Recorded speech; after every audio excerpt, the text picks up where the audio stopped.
Oh, hello. I didn't see you come in. Please take a seat.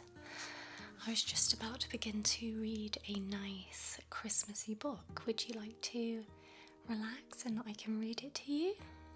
Okay, that sounds fun.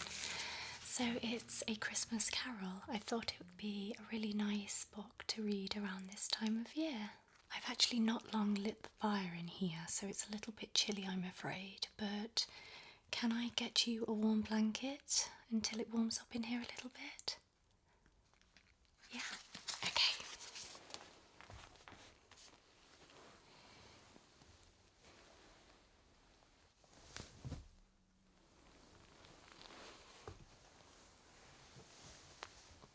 Here you are.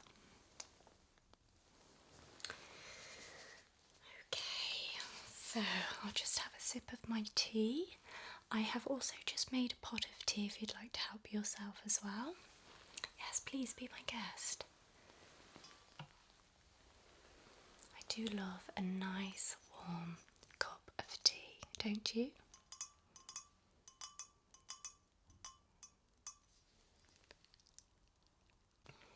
Delicious. Okay, shall we begin to read the book? Are you nice and cozy? Great.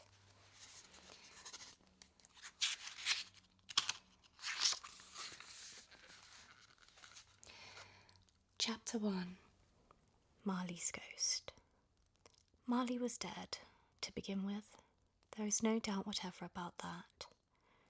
The register of his burial was signed by the clergyman, the clerk, the undertaker, and the chief mourner. Scrooge signed it, and Scrooge's name was good upon change for anything he chose to put his hand to. Old Marley was as dead as the doornail. Mind, I don't mean to say that I know, of my own knowledge, what there is particularly dead about a doornail. I might have been inclined myself to regard a coffin nail as the deadest piece of ironmongery in the trade, but the wisdom of our ancestors is in the simile, and my unhallowed hands shall not disturb it, or the country's done for. You will, therefore, permit me to repeat emphatically that Marley was as dead as a doornail. Scrooge knew he was dead. Of course he did. How could it be otherwise? Scrooge and he were partners for I don't know how many years. Scrooge was his sole executor, his sole administrator, his sole assign, his sole friend, and sole mourner. And even Scrooge was not so dreadfully cut up by the sad event, but that he was an excellent man of business on the very day of the funeral, and solemnized it with an undoubted bargain. The mention of Marley's funeral brings me back to the point I started from. There is no doubt that Marley was dead. This must be distinctly understood, or nothing wonderful can come of the story I am going to relate. If we were not perfectly convinced that Hamlet's father died before the play began, there would be nothing more remarkable in his taking a stroll at night in an easterly wind upon his own ramparts than there would be in any of a middle-aged gentleman rashly turning out after dark in a breezy spot, say St. Paul's churchyard for instance, literally to astonish his son's weak mind. Scrooge never painted out old Marley's name. There it stood years afterwards above the warehouse store, Scrooge and Marley. The firm was known as Scrooge and Marley. Sometimes people new to the business called Scrooge Scrooge, and sometimes Marley, but he answered to both names. It was all the same to him. But he was a tight-fisted hand at the grindstone, a squeezing, wrenching, grasping, scraping, clutching, covetous old sinner, hard and sharp as flint, from which no steel had ever struck out generous fire, secret and self-contained and solitary as an oyster. The cold within him froze his old features, nipped his pointed nose, shrivelled his cheek, stiffened his gait.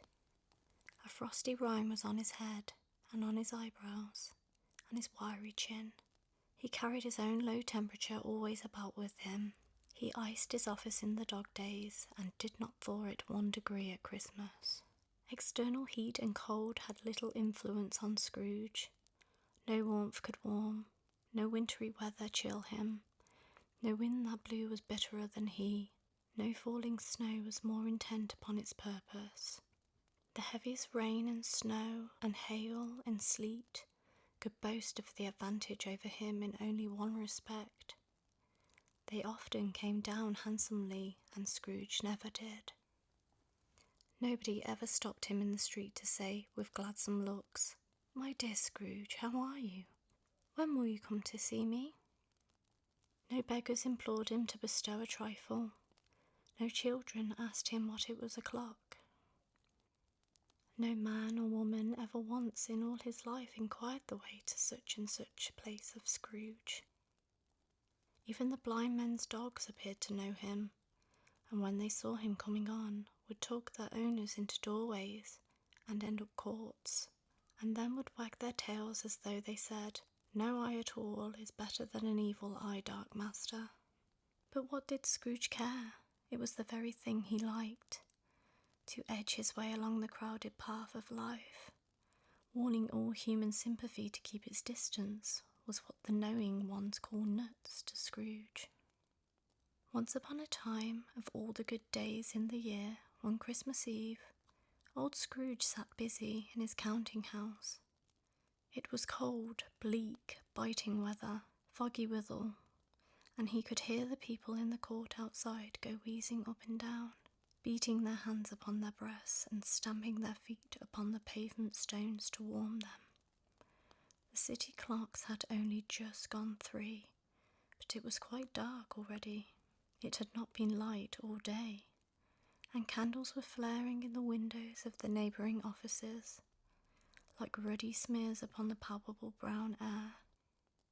The fog came pouring in at every chink and keyhole, and was so dense without that although the court was of the narrowest, the houses opposite were mere phantoms. To see the dingy cloud come dropping down, obscuring everything, one might have thought that nature lived hard by and was brewing on a large scale. The door of Scrooge's counting house was open, that he might keep his eye upon his clerk, who, in a dismal little cell beyond, a sort of tank, was copying letters. Scrooge had a very small fire, but the clerk's fire was so very much smaller that it looked like one coal. But he couldn't replenish it, for Scrooge kept the coal box in his own room, and so surely as the clerk came in with the shovel, the master predicted that it would be necessary for them to part. Wherefore the clerk put on his white comforter and tried to warm himself at the candle, in which effort, not being a man of strong imagination, he failed. "A Merry Christmas, Uncle, God save you," cried a cheerful voice. It was the voice of Scrooge's nephew, who came upon him so quickly that this was the first intimation he had of his approach. "Bah," said Scrooge, "humbug." He had so heated himself with rapid walking in the fog and frost, this nephew of Scrooge's, that he was all in a glow. His face was ruddy and handsome, his eyes sparkled, and his breath smoked again. "Christmas? A humbug, Uncle?" said Scrooge's nephew. "You don't mean that, I'm sure." "I do," said Scrooge. "Merry Christmas? What right have you to be merry? What reason have you to be merry? You're poor enough." "Come then," returned the nephew gaily. "What right have you to be dismal? What reason have you to be morose? You are rich enough." Scrooge, having no better answer ready on the spur of the moment, said "Bah" again, and followed it up with "humbug." "Don't be cross, Uncle," said the nephew. "What else can I be?" returned the uncle, "when I live in such a world of fools as this? Merry Christmas? Out upon Merry Christmas! What's Christmas time to you but a time for paying bills without money, a time for finding yourself a year older and not an hour richer, and having every item in them for a round dozen of months presented dead against you?" "If I could work my will," said Scrooge indignantly, "every idiot who goes about with Merry Christmas on his lips should be boiled with his own pudding and buried with a stake of holly through his heart. He should." "Uncle," pleaded the nephew. "Nephew," returned the uncle sternly, "keep Christmas in your own way and let me keep it in mine." "Keep it?" repeated Scrooge's nephew. "But you don't keep it." "Let me leave it alone then," said Scrooge. "Much good may it do you, much good it has ever done you." "There are many things from which I might have derived good, by which I have not profited, I dare say," returned the nephew. "Christmas among the rest. But I am sure I have always thought of Christmas time when it has come round, apart from the veneration due to its sacred name and origin, if anything belonging to it can be apart from that, as a good time, a kind, forgiving, charitable, pleasant time. The only time I know of in the long calendar of the year, when men and women seem by one consent to open their shut-up hearts freely, and to think of people below them as if they really were fellow passengers to the grave, and not another race of creatures bound on other journeys. And therefore, uncle, though it has never put a scrap of gold or silver in my pocket, I believe that it has done me good, and will do me good, and I say God bless it." The clerk in the tank involuntarily applauded. Becoming immediately sensible of the impropriety, he poked the fire and extinguished the last frail spark forever. "Let me hear another sound from you," said Scrooge, "and you'll keep your Christmas by losing your situation. You're quite a powerful speaker, sir," he added, turning to his nephew. "I wonder you don't go into Parliament." "Don't be angry, uncle. Come, dine with us tomorrow." "Why did you get married?" said Scrooge.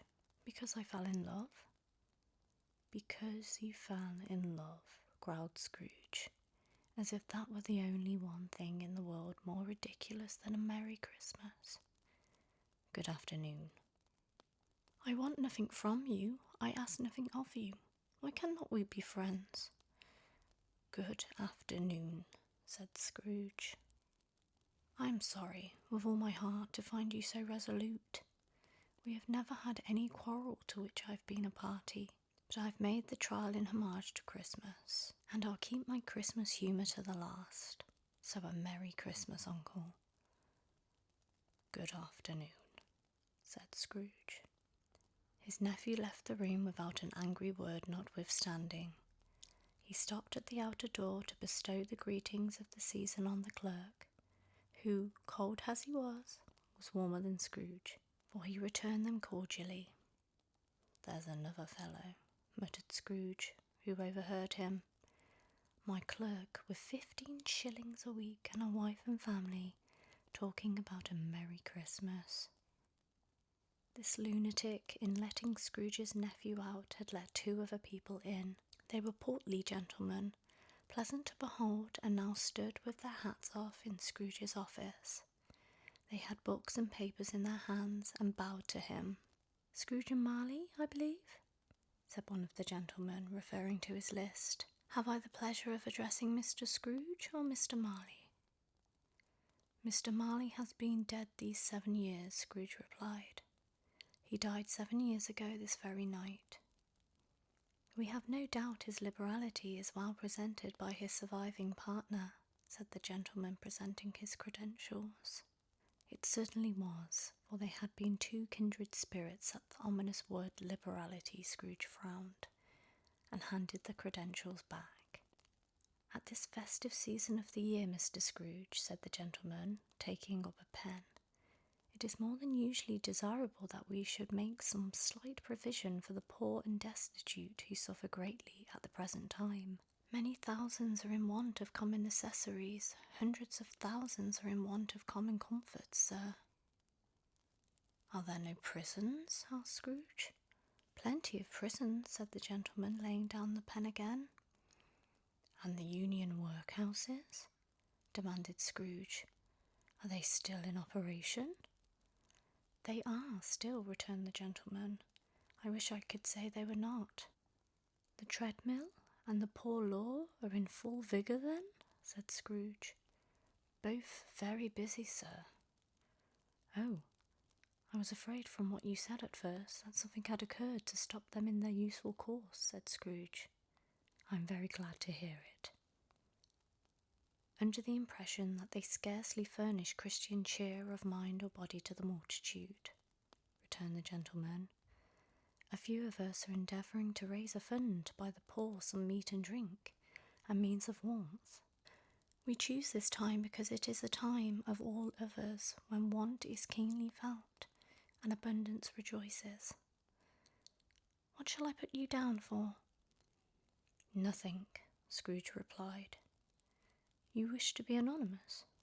I wish to be left alone, said Scrooge. Since you ask me what I wish, gentlemen, this is my answer. I don't make merry myself at Christmas, and I can't afford to make idle people merry. I help to support the establishments I've mentioned.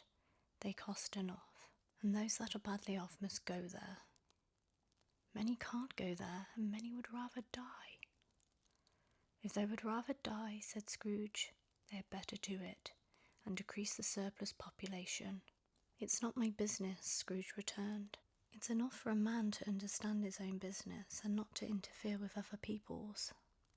Mine occupies me constantly. Good afternoon, gentlemen. Seeing clearly that it would be useless to pursue this point, the gentleman withdrew. Meanwhile, the fog and darkness thickened so that people ran about with flaring links, proffering their services to go before horses and carriages and conduct them on their way. The ancient tower of a church, whose gruff old bell was always peeping slyly down at Scrooge out of a Gothic window in the wall, became invisible, and struck the hours and quarters in the clouds. At length the hour of shutting up the counting-house arrived. With an ill-will, Scrooge dismounted from his stool and tacitly admitted the fact to the expectant clerk in the tank, who instantly snuffed his candle out and put on his hat. You'll want all day tomorrow, I suppose, said Scrooge. If quite convenient, sir. It's not convenient, said Scrooge, and it's not fair. If I was to stop £0.50 for it, you'd think yourself ill-used, I'll be bound. The clerk smiled faintly. And yet, said Scrooge, you don't think me ill-used when I pay a day's wages for no work. The clerk observed that it was only once a year. A poor excuse for picking a man's pocket every 25th of December, said Scrooge, buttoning his greatcoat to the chin. But I suppose you must have the whole day. Be here all the earlier next morning. The clerk promised that he would, and Scrooge walked out with a growl. The office was closed in a twinkling, and the clerk, with the long ends of his white comforter dangling below his waist, for he boasted no greatcoat, went down a slide on Cornhill at the end of a lane of boys 20 times in honour of its being Christmas Eve, and then ran home to Camden Town as hard as he could pout to play at Blyman's Buff. Scrooge took his melancholy dinner in his usual melancholy tavern, and having read all the newspapers and beguiled the rest of the evening with his banker's book, went home to bed. He lived in chambers which had once belonged to his deceased partner. They were a gloomy suite of rooms in a lowering pile of building up a yard, where it had so little business to be, that one could scarcely help fancying it must have run there when it was a young house, playing at hide-and-seek with other houses, and had forgotten the way out again. It was old enough now, and dreary enough, for nobody lived in it but Scrooge. The fog and frost so hung about the black old gateway of the house that it seemed as if the genius of the weather sat in mournful meditation on the threshold. Let it also be borne in mind that Scrooge had not bestowed one thought on Marley since his last mention of his 7 years dead partner that afternoon. And then let any man explain to me, if he can, how it happened that Scrooge, having his key in the lock of the door, saw in the knocker, without its undergoing any intermediate process of change, not a knocker, but Marley's face. It was not an impenetrable shadow, as the other objects in the yard were, but had a dismal light about it, like a bad lobster in a dark cellar. It was not angry or ferocious, but looked at Scrooge as Marley used to look, with ghostly spectacles turned up on its ghostly forehead. The hair was curiously stirred, as if by breath of hot air, and though the eyes were wide open, they were perfectly motionless. That, and its livid colour, made it horrible, but its horror seemed to be in spite of the face and beyond its control rather than a part of its own expression. As Scrooge looked fixedly at this phenomenon, it was a knocker again. To say that he was not startled or that his blood was not conscious of a terrible sensation to which it had been a stranger from infancy would be untrue. But he put his hand upon the key he had relinquished, turned it sturdily, walked in, and lit his candle. He did pause with a moment's irresolution before he shut the door, and he did look cautiously behind it first, as if he half expected to be terrified with the sight of Marley's pigtail sticking out into the hall. But there was nothing on the back of the door except the screws and nuts that held the knocker on. Scrooge was not a man to be frightened by echoes. He fastened the door and walked across the hall and up the stairs slowly too, trimming his candle as he went. But before he shut his heavy door, he walked through his rooms to see that all was right. He had just enough recollection of the face to desire to do that. Sitting room, bedroom, lumber room, all as they should be. Quite satisfied, he closed his door and locked himself in. Double locked himself in, which was not his custom. Thus secured against surprise, he took off his cravat, put on his dressing gown and slippers, and his nightcap, and sat down before the fire to take his gruel. It was a very low fire indeed. Nothing on such a bitter night. He was obliged to sit close to it and brood over it before he could extract the least sensation of warmth from such a handful of fuel. The fireplace was an old one, built by some Dutch merchant long ago, and paved all round with quaint Dutch tiles designed to illustrate the scriptures. There were Cains and Abels, Pharaoh's daughters, Queens of Sheba, angelic messengers descending through the air on clouds like feather beds. Hundreds of figures to attract his thoughts, and yet that face of Marley, 7 years dead, came like the ancient prophet's rod and swallowed up the whole.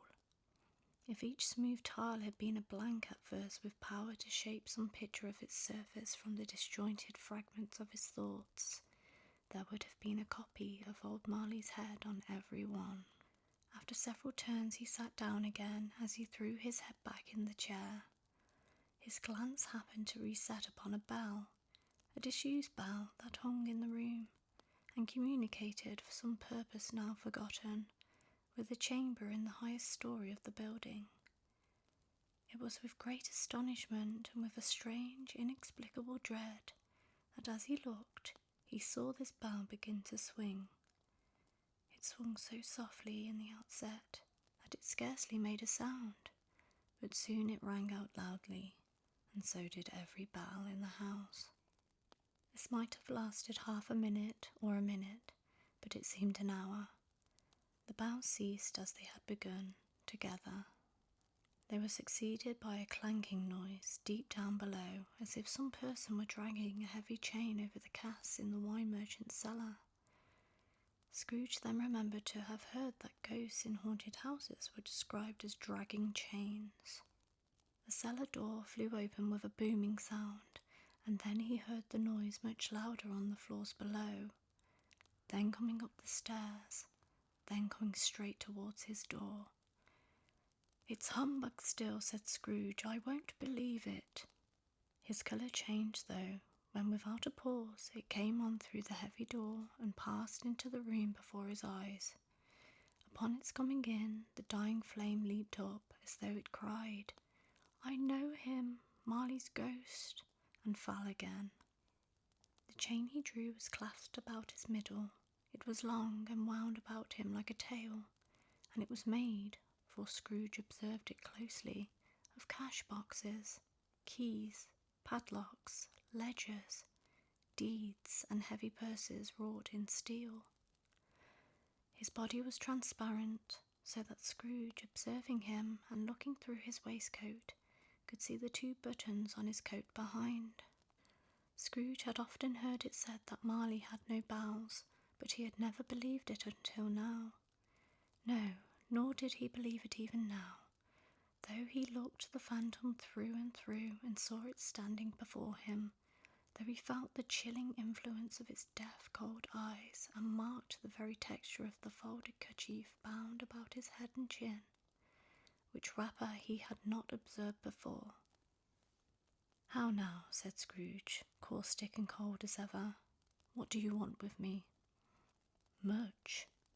Marley's voice, no doubt about it. "Who are you?" "Ask me who I was." "Who were you then?" said Scrooge, raising his voice. "In life I was your partner, Jacob Marley." "Can you sit down?" asked Scrooge, looking doubtfully at him. "I can." "Do it then." Scrooge asked the question because he didn't know whether a ghost so transparent might find himself in a condition to take a chair, and felt that in the event of its being impossible, it might involve the necessity of an embarrassing explanation. But the ghost sat down on the opposite side of the fireplace as if he were quite used to it.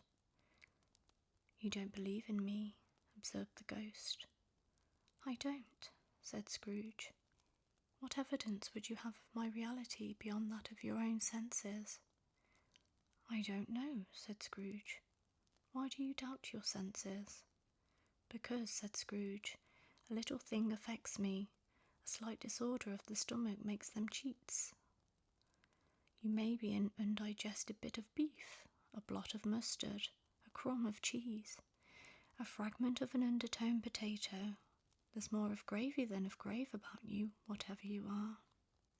Scrooge was not in the habit of cracking jokes, nor did he feel in his heart by any means waggish then. The truth is that he tried to be smart as a means of distracting his own attention and keeping down his terror, for the spectre's voice disturbed the very marrow in his bones. To sit staring at those fixed glazed eyes in silence for a moment would play, Scrooge felt, the very deuce with him. There was something very awful, too, in the spectre's being provided with an infernal atmosphere of his own. Scrooge could not feel it himself, but this was clearly the case, for though the ghost sat perfectly motionless, its hair and skirts and tassels were still agitated as by the hot vapour from an oven. "You see this toothpick?" said Scrooge, returning quickly to the charge for the reason just assigned, and wishing, though it were only for a second, to divert the vision's stony gaze from himself. "I do," replied the ghost. "You are not looking at it," said Scrooge. "But I see it," said the ghost, notwithstanding. "Well," returned Scrooge, "I have but to swallow this, and be for the rest of my days persecuted by a legion of goblins, all of my own creation. Humbug, I tell you, humbug." At this the spirit raised a frightful cry, and shook its chain with such a dismal and appalling noise that Scrooge held on tight to his chair to save himself from falling in a swoon. But how much greater was his horror when the phantom, taking off the bandage round his head, as if it were too warm to wear indoors. Scrooge fell upon his knees and clasped his hands before his face. "Mercy," he said. "Dreadful apparition, why do you trouble me?" "Man of the worldly mind," replied the ghost, "do you believe in me or not?" "I do," said Scrooge. "I must, but why do spirits walk the earth, and why do they come to me?" "It is required of every man," the ghost returned, "that the spirit within him should walk abroad amongst his fellow men, and travel far and wide, and if that spirit goes not forth in life, it is condemned to do so after death. It is doomed to wander through the world, oh woe is me, and witness what it cannot share, but might have shared on earth and turned to happiness." Again the spectre raised a cry, and shook its chain, and wrung its shadowy hands. "You are fettered," said Scrooge, trembling. "Tell me why." "I wear the chain I forged in life," replied the ghost. "I made it link by link, and yard by yard. I girded it on of my own free will, and of my own free will I wore it. Is its pattern strange to you?" Scrooge trembled more and more. "Or would you know," pursued the ghost, "the weight and length of the strong coil you bear yourself? It It was full as heavy and as long as this 7 Christmas Eves ago. You have laboured on it since. It is a ponderous chain. Scrooge glanced about him on the floor in the expectation of finding himself surrounded by some 50 or 60 fathoms of iron cable, but he could see nothing. "Jacob," he said imploringly. "Oh, Jacob Marley, tell me more. Speak comfort to me, Jacob." "I have none to give," the ghost replied. "It comes from other regions, Ebenezer Scrooge, and is conveyed by other ministers to other kinds of men. Nor can I tell you what I would. A very little more is all permitted to me. I cannot rest. I cannot stay. I cannot linger anywhere. My spirit never walked beyond our counting house. Mark me. In life my spirit never roved beyond the narrow limits of our money-changing hole, and weary journeys lie before me." It was a habit with Scrooge, whenever he became thoughtful, to put his hands in his breeches pockets. Pondering on what the ghost had said, he did so now, but without lifting up his eyes or getting off his knees. "You must have been very slow about it, Jacob," Scrooge observed in a business-like manner. "Slow," the ghost repeated.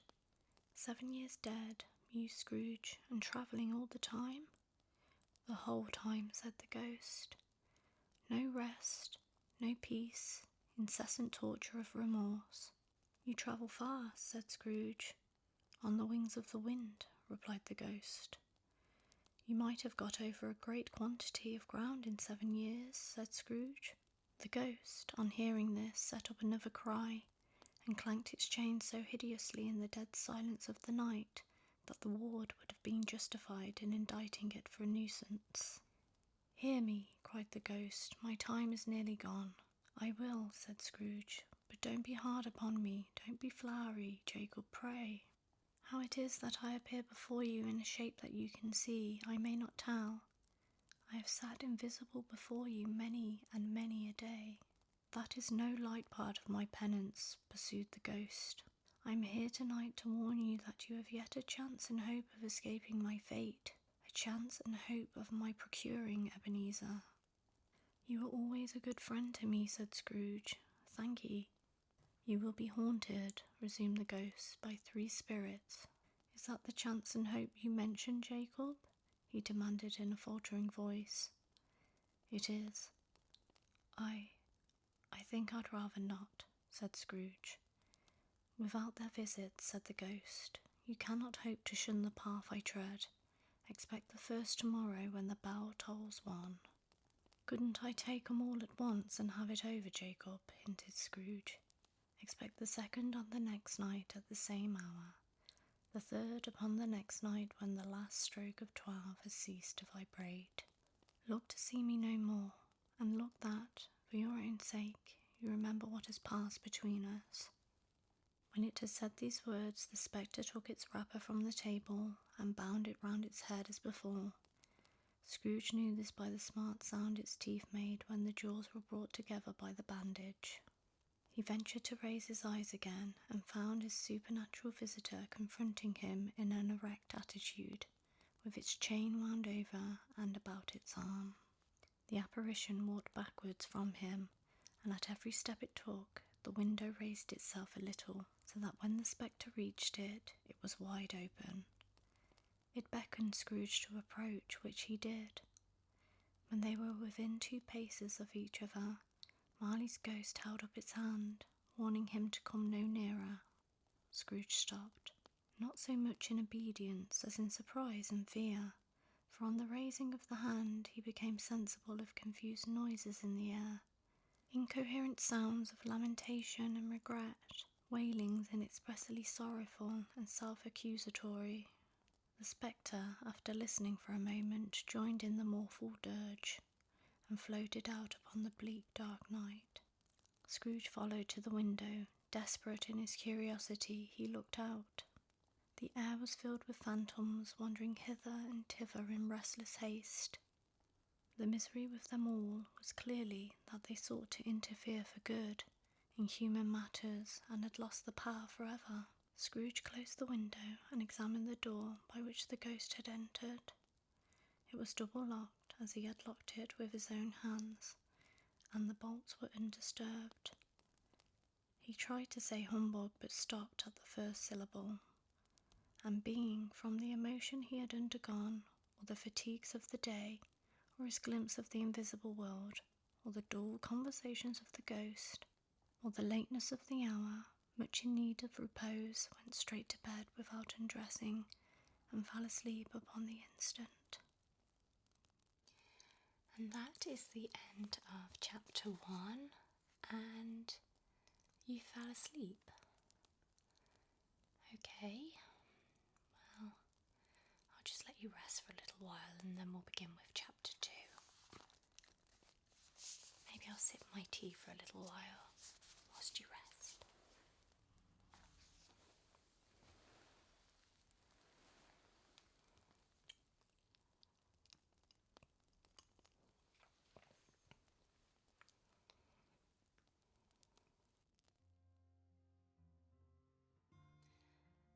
Hi, you're back with me. Yes, you nodded off for a little while, but don't worry. That's what this is all about. It's nice to just zone out and relax and listen to a good story, isn't it? Are you ready for chapter 2? Shall I begin? Okay. Chapter 2, the first of the 3 spirits. When Scrooge awoke, it was so dark that looking out of bed, he could scarcely distinguish the transparent window from the opaque walls of his chamber. When Scrooge awoke, it was so dark that looking out of bed, he could scarcely distinguish the transparent window from the opaque walls of his chamber. He was endeavouring to pierce the darkness with his ferret eyes, when the chimes of a neighbouring church struck the 4 quarters, so he listened for the hour. To his great astonishment, the heavy bell went on from 6 to 7, and from 7 to 8, and regularly up to 12, then stopped. 12. It was past 2 when he went to bed. The clock was wrong. An icicle must have gotten into the works. 12. He touched the spring of his repeater to correct this most preposterous clock. Its rapid little pulse beat 12 and stopped. "Why, it isn't possible," said Scrooge, "that I can have slept through a whole day and far into another night. It isn't possible that anything has happened to the sun, and this is 12 at noon." The idea being an alarming one, he scrambled out of bed and groped his way to the window. He was obliged to rub the frost off with the sleeve of his dressing gown before he could see anything, and could see very little then. All he could make out was that it was still very foggy and extremely cold, and that there was no noise of people running to and fro, as there unquestionably would have been if night had beaten off bright day and taken possession of the world. This was a great relief, because 3 days after sight of this first of exchange pay to Mr. Ebenezer Scrooge or his order, and so forth, would have become a mere United States security if there were no days to count by. Scrooge went to bed again and thought, and thought, and thought it over and over, and could make nothing of it. The more he thought, the more perplexed he was, and the more he endeavoured not to think, the more he thought. Marley's ghost bothered him exceedingly. Every time he resolved within himself, after mature inquiry, that it was all a dream, his mind flew back again, like a strong spring released, to its first position, and presented the same problem to be worked all through. Was it a dream or not? Scrooge lay in this state until the chime had gone 3 quarters more, when he remembered on a sudden that the ghost had warned him of a visitation when the bell tolled 1. He resolved to lie awake until the hour was past, and considering that he could no more go to sleep than go to heaven, this was perhaps the wisest resolution in his power. The quarter was so long that he was more than once convinced he must have sunk into a doze unconsciously and missed the clock. At length it broke upon his listening ear. "The hour itself," said Scrooge triumphantly, "and nothing else. He spoke before the hour bell sounded, which it now did with a deep, dull, hollow, melancholy one. Light flashed up in the room upon the instant, and the curtains of his bed were drawn. The curtains of his bed were drawn aside, I tell you, by a hand. Not the curtains at his feet, nor the curtains at his back, but those to which his face was addressed. The curtains of his bed were drawn aside, and Scrooge, starting up into a half-recumbent attitude, found himself face to face with the unnervy visitor who drew them, as close to it as I am now to you, and I am standing in the spirit at your elbow. It was a strange figure, like a child, yet not so like a child as like an old man, viewed through some supernatural medium, which gave him the appearance of having receded from the view and being diminished to a child's proportions. Its hair, which hung about its neck and down its back, was white, as if with age, and yet the face had not a wrinkle in it, and the tenderest bloom was on the skin. The arms were very long and muscular, the hands the same, as if its hold were of uncommon strength. Its legs and feet most delicately formed, for like those upper members, bare. It wore a tunic of the purest white, and round its waist was bound a lustrous belt, the sheen of which was beautiful. It held a branch of fresh green holly in its hand, and in singular contradiction of that wintry emblem, had its dress trimmed with summer flowers. But the strangest thing about it was that from the crown of its head there sprung a bright clear jet of light, by which all this was visible, and which was doubtless the occasion of its using, in its duller moments, a great extinguisher for a cap, which is now held under its arm. Even this, though, when Scrooge looked at it with increasing steadiness, was not its strangest quality, for as its belt sparkled and glittered, now in one part and now in another, and what was light one instant at another time was dark, so the figure itself fluctuated in its distinctness, being now a thing with one arm, now with one leg, now with 20 legs, now a pair of legs without a head, now a head without a body, of which dissolving parts no outline would be visible in the dense gloom wherein they melted away. And in the very wonder of this, it would be itself again, distinct and clear as ever. "Are you the spirit, sir, whose coming was foretold to me?" asked Scrooge. "I am." The voice was soft and gentle, singularly low, as if instead of being so close beside him, it were at a distance.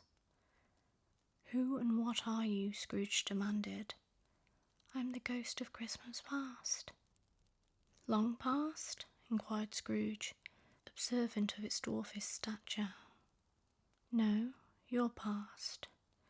Perhaps Scrooge could not have told anybody why, if anybody could have asked him, but he had a special desire to see the spirit in his cap, and begged him to be covered. "What?"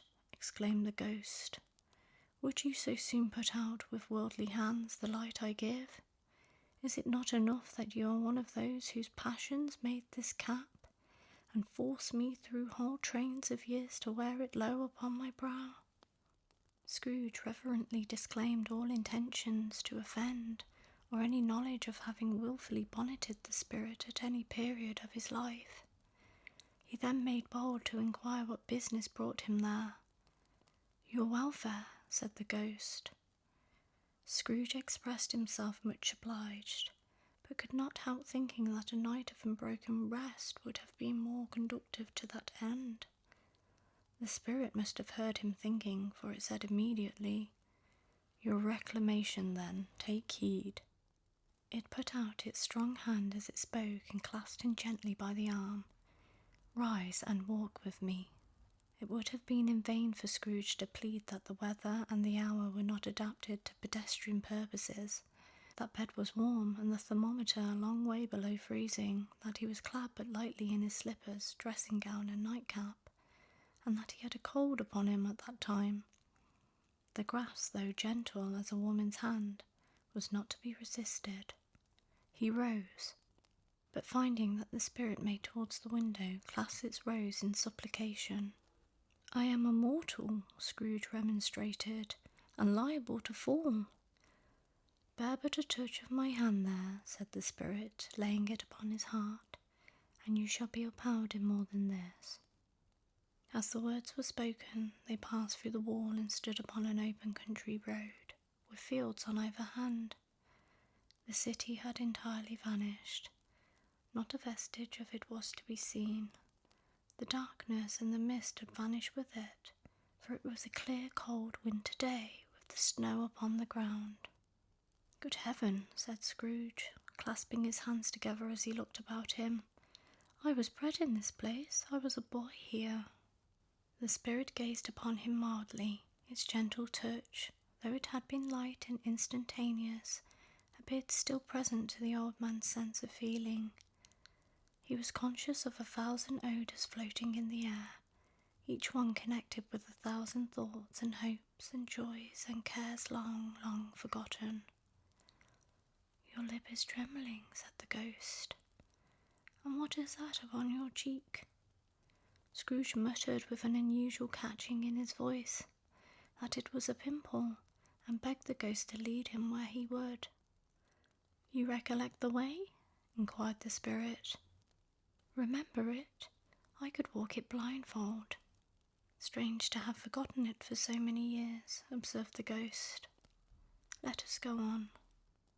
They walked along the road, Scrooge recognizing every gate and post and tree, until a little market town appeared in the distance, with its bridge, its church and winding river. Some shaggy ponies now were seen trotting towards them with boys upon their backs, who called to other boys in country gigs and carts driven by farmers.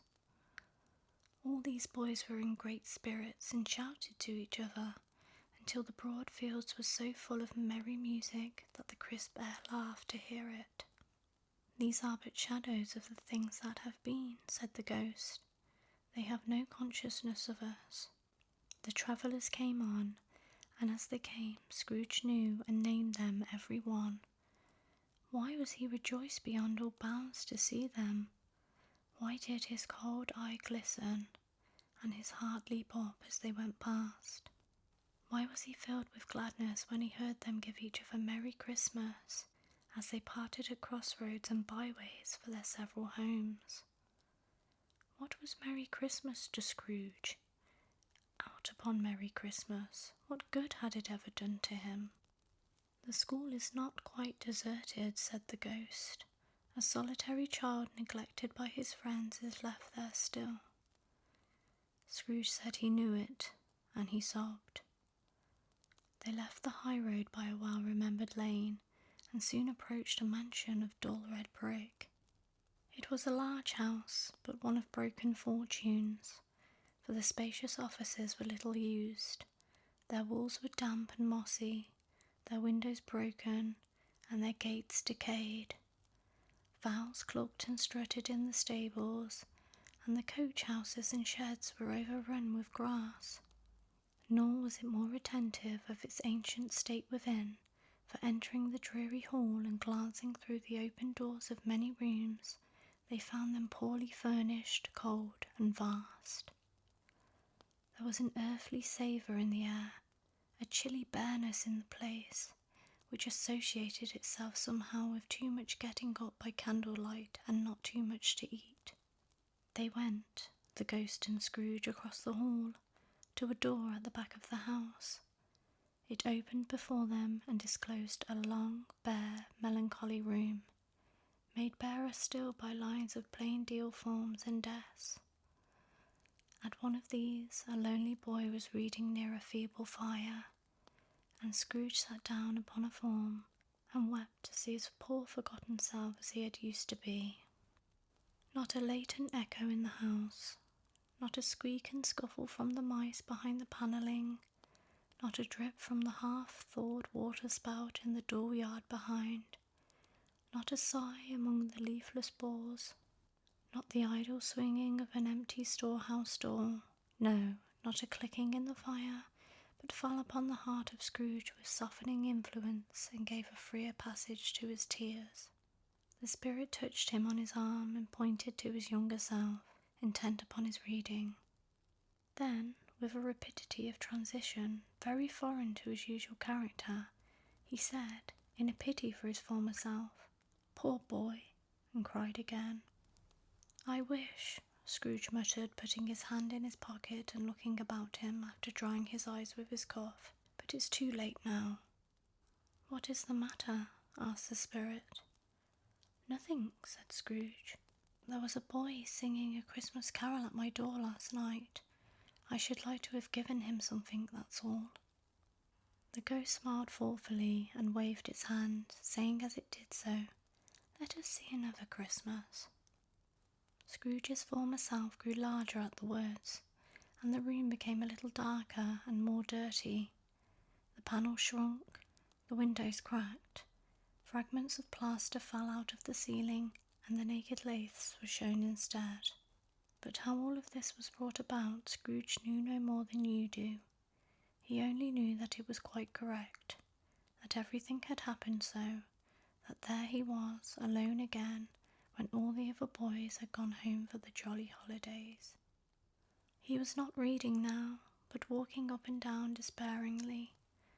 Scrooge looked at the ghost, and with a mournful shaking of his head, glanced anxiously towards the door.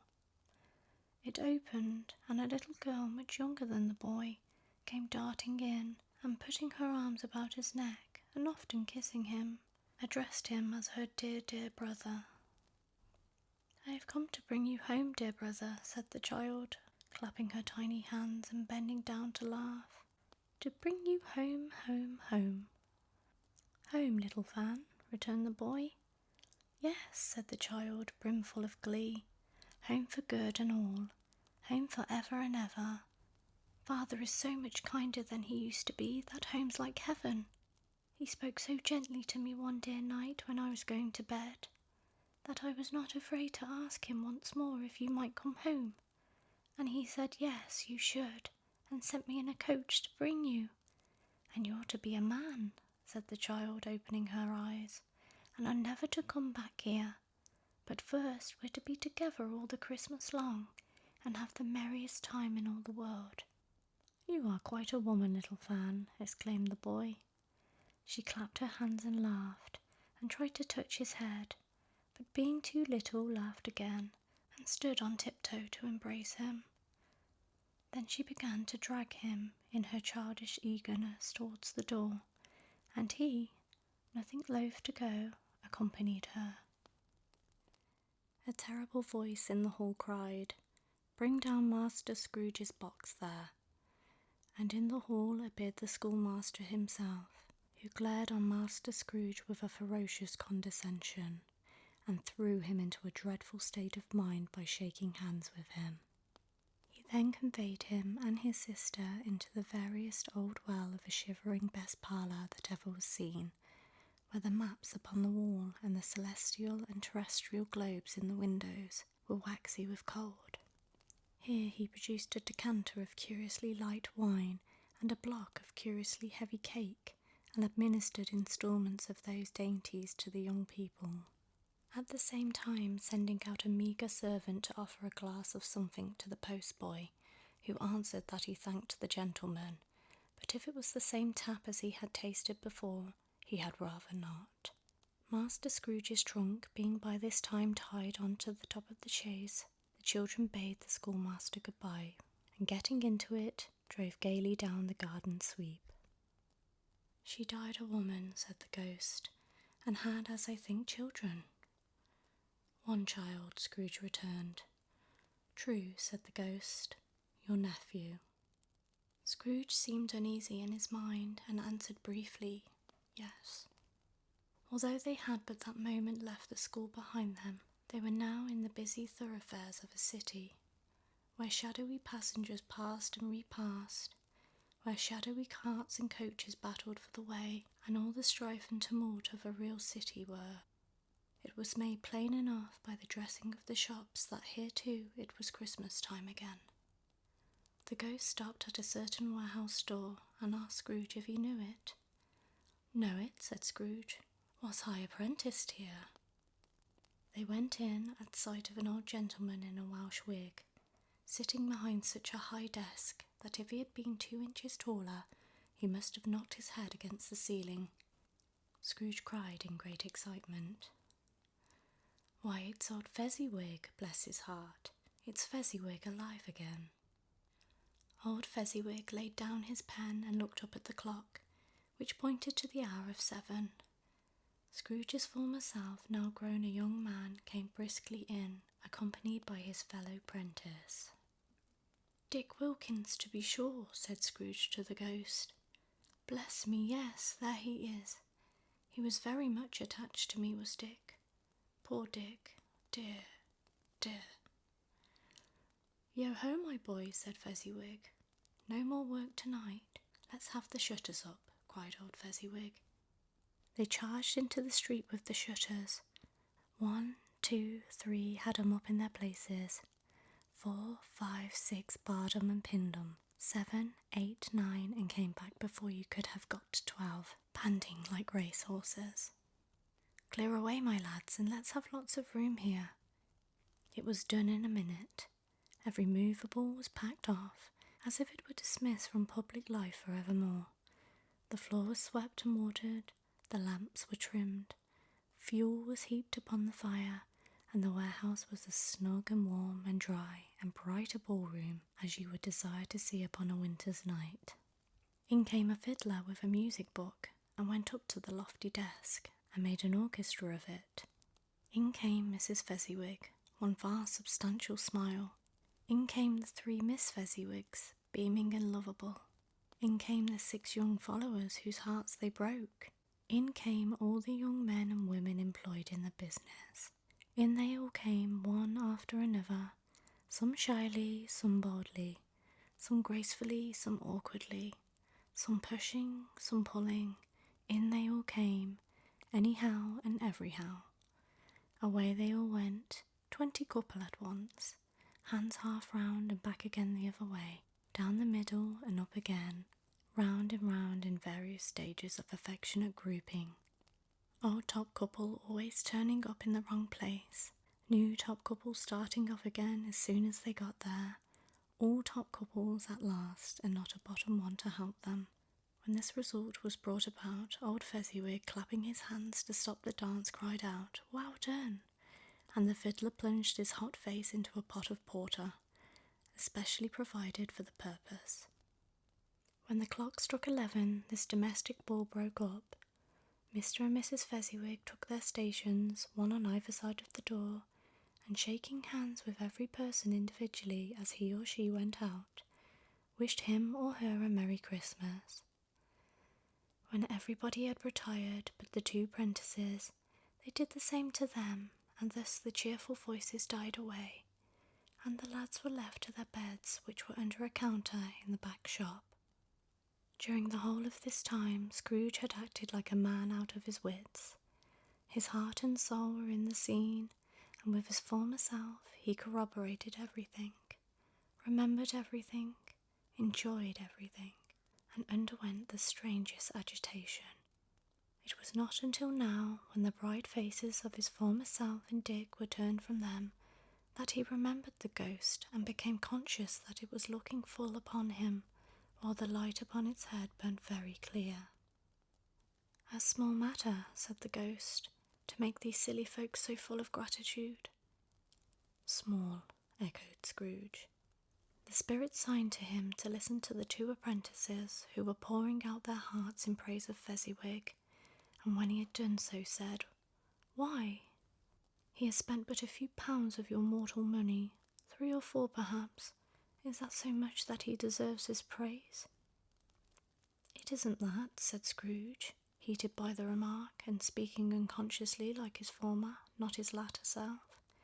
"It isn't that, spirit. He has the power to render us happy or unhappy, to make our service light or burdensome." "What is the matter?" asked the ghost. "Nothing particular," said Scrooge. "Something, I think," the ghost insisted. "No," said Scrooge. "No, I should like to be able to say a word or 2 to my clerk just now, that's all." His former self turned down the lamps as he gave utterance to the wish, and Scrooge and the ghost again stood side by side in the open air. "My time grows short," observed the spirit. "Quick." This was not addressed to Scrooge, or to anyone whom he could see, but it produced an immediate effect, for again Scrooge saw himself. He was older now, a man in the prime of life. His face had not the harsh and rigid lines of later years, but it had begun to wear the signs of care. There was an eager, greedy, restless motion in his eye, which showed the passion that had taken root, and where the shadow of the growing tree would fall. He was not alone, but sat by the side of a fair young girl in a mourning dress, in whose eyes there were tears, which sparkled in the light that shone out of the ghost of Christmas past. "It matters little," she said softly. "To you, very little. Another idol has displaced me, and if it can cheer and comfort you in time to come, as I would have tried to do, I have no just cause to grieve." "What idol has replaced you?" he rejoiced. "A golden one." "This is the even-handed dealing of the world," he said.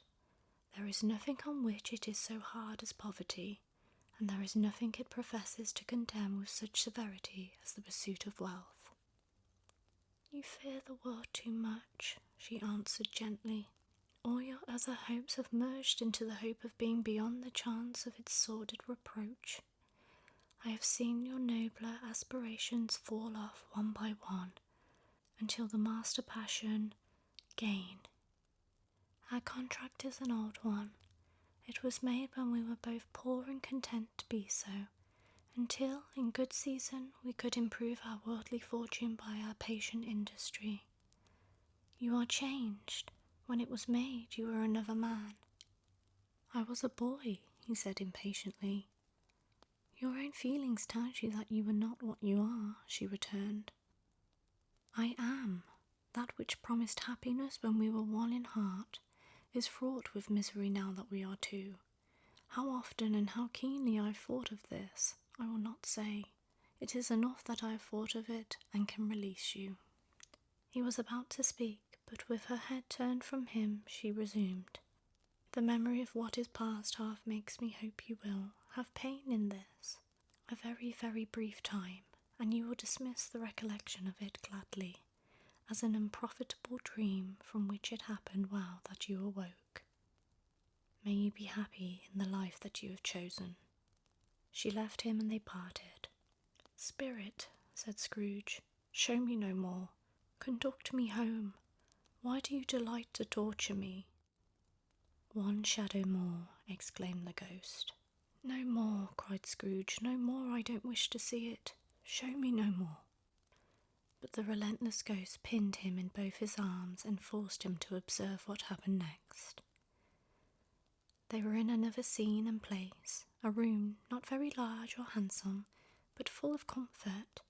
Near to the winter fire sat a beautiful young girl, so like that last that Scrooge believed it was the same, until he saw her, now a comely matron, sitting opposite her daughter. The noise in this room was perfectly tumultuous, for there were more children there than Scrooge in his agitated state of mind could count, and, unlike the celebrated herd in the poem, there were not 40 children conducting themselves like one, but every child was conducting itself like 40. The consequences were uproarious beyond belief, but no one seemed to care.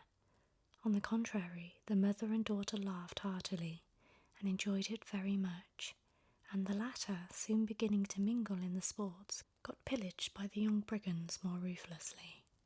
What would I not have given to be one of them?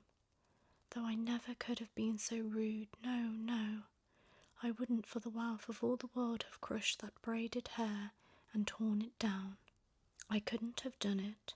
I should have expected my arm to have grown round it for a punishment, and never come straight again. And yet I should have dearly liked, I own, to have touched her lips, to have questioned her that she might have opened them, to have looked upon the lashes of her downcast eyes, and never raised a blush. to have let loose waves of hair, an inch of which would be a keepsake beyond price. In short, I should have liked, I do confess, to have had the lightest licence of a child, and yet to have been man enough to know its value. But now a knocking at the door was heard, and such a rush immediately ensued that she, with laughing face and plundered dress, was borne towards it, the centre of a flushed and boisterous group, just in time to greet the father, who came home attended by a man laden with Christmas toys and presents. Then the shouting and the struggling and the onslaught that was made on the defenceless porter.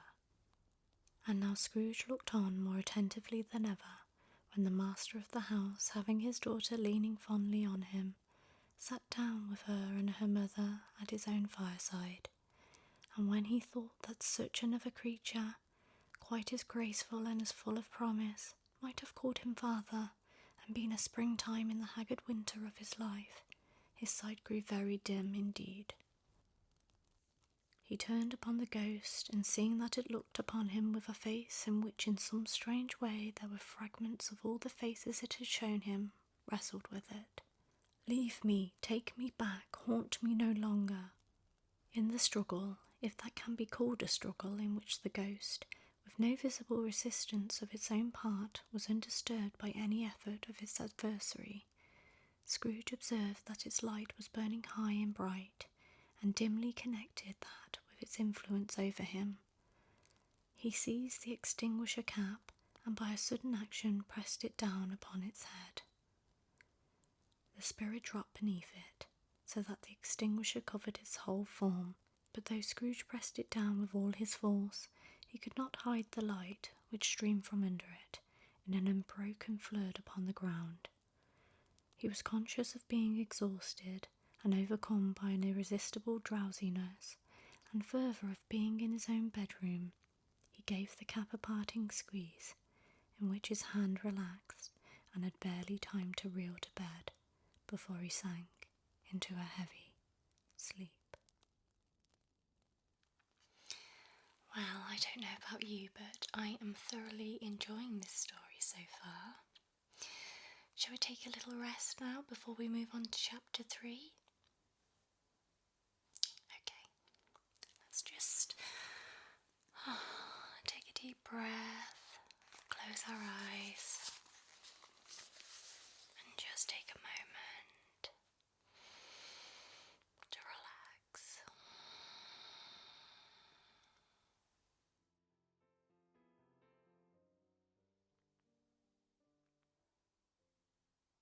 You're not relaxing.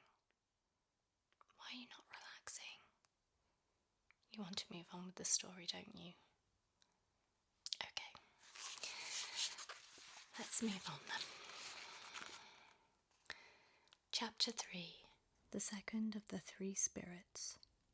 Awakening in the middle of a prodigiously tough snore, and sitting up in bed to get his thoughts together, Scrooge had no occasion to be told that the bell was again upon the stroke of 1.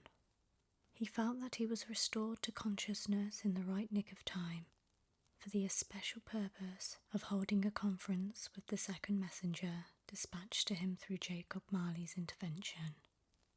But, finding that he turned uncomfortably cold when he began to wonder which of his curtains this new spectre would draw back, he put them every one aside with his own hands, and laying down again, established a sharp lookout all around the bed. For he wished to challenge the spirit on the moment of its appearance, and did not wish to be taken by surprise and made nervous. Now, by being prepared for almost anything, he was not by any means prepared for nothing, and consequently, when the bell struck 1 and no shape appeared, he was taken with a violent fit of trembling. 5 minutes, 10 minutes, a quarter of an hour went by, yet nothing came.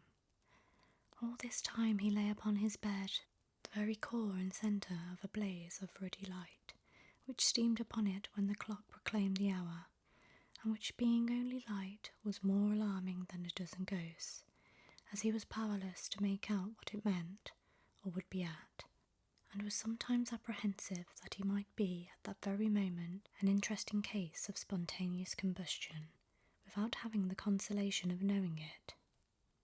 At last, however, he began to think, as you or I would have thought at first, for it is always the person not in the predicament who knows what ought to have been done in it, and would unquestionably have done it too.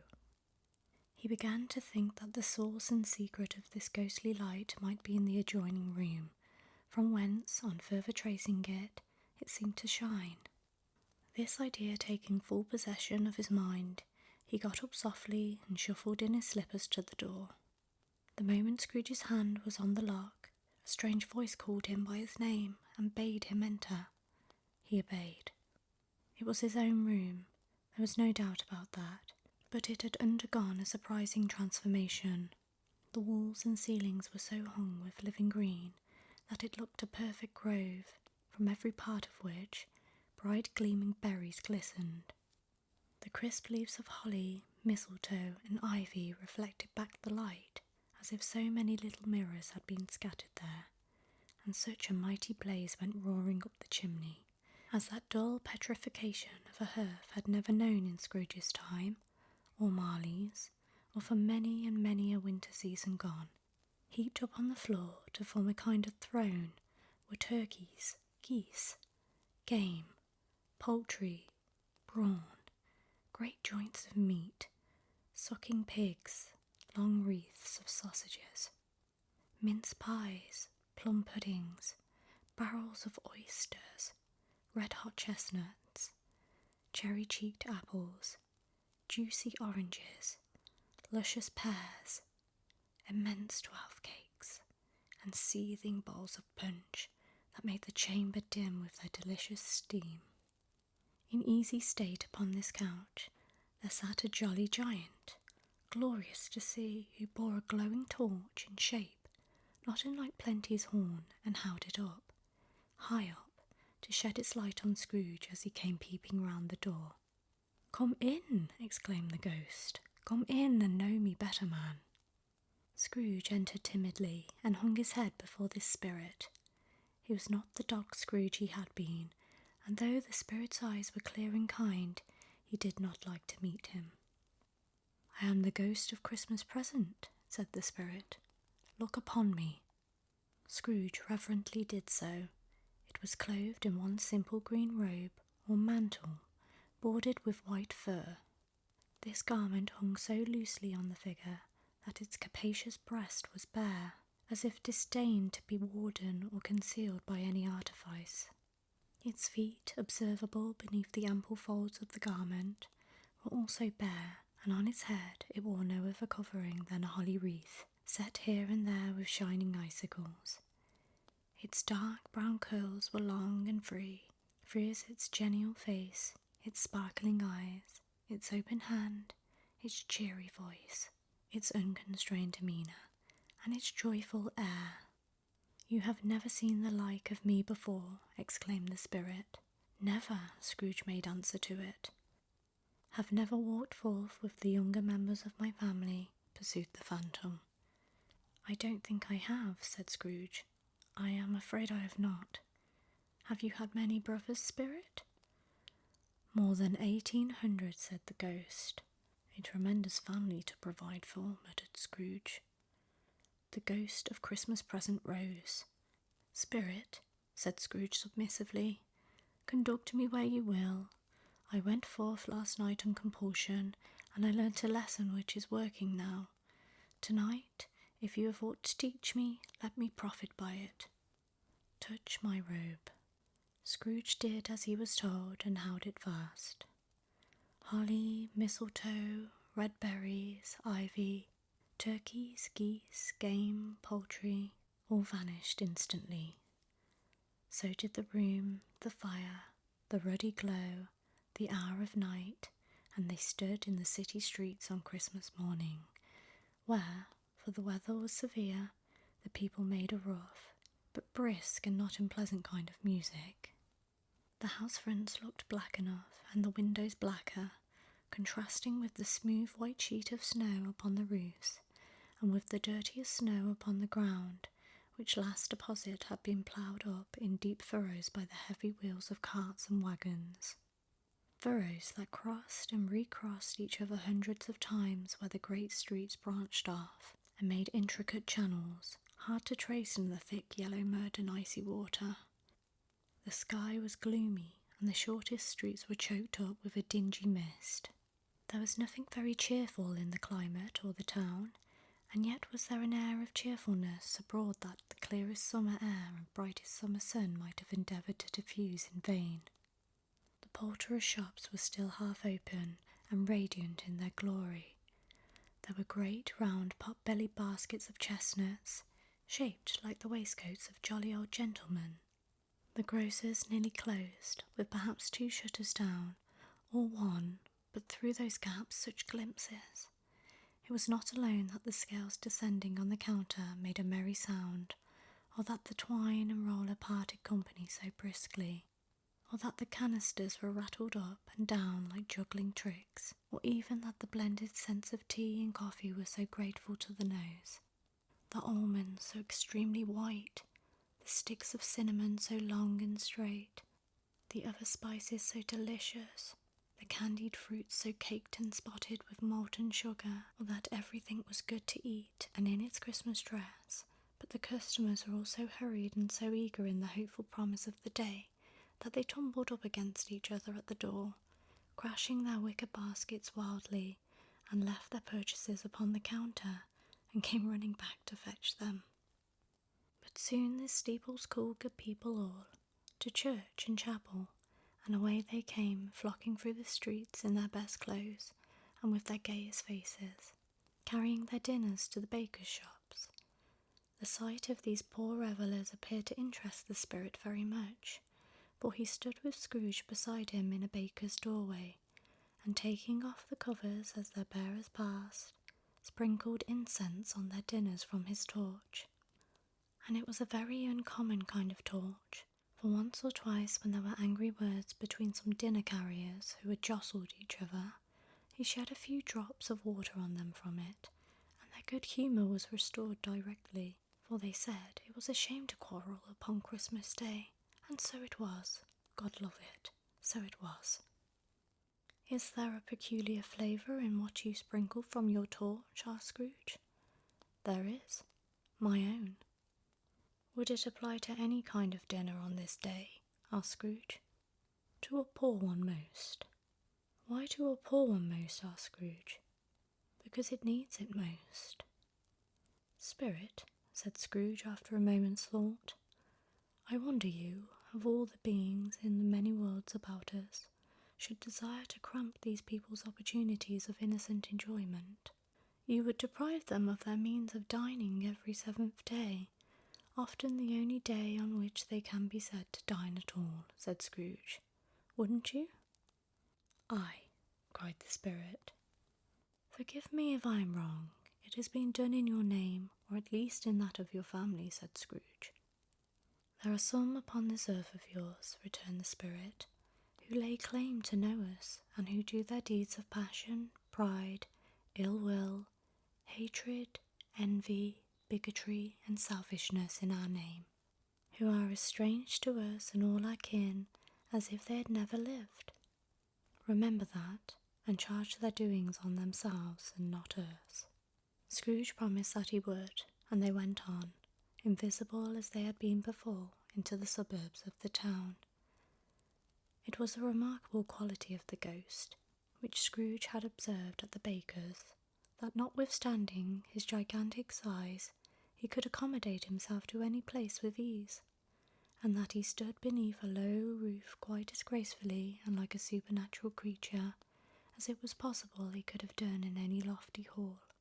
And perhaps it was the pleasure the good spirit had in showing off this power of his, or else it was his own kind, generous, hearty nature, and his sympathy with all poor men, that led him straight to Scrooge's clerks, for there he went and took Scrooge with him, holding to his robe, and on the threshold of the door the spirit smiled, and stopped to bless Bob Cratchit's dwelling with the sprinkling of his torch.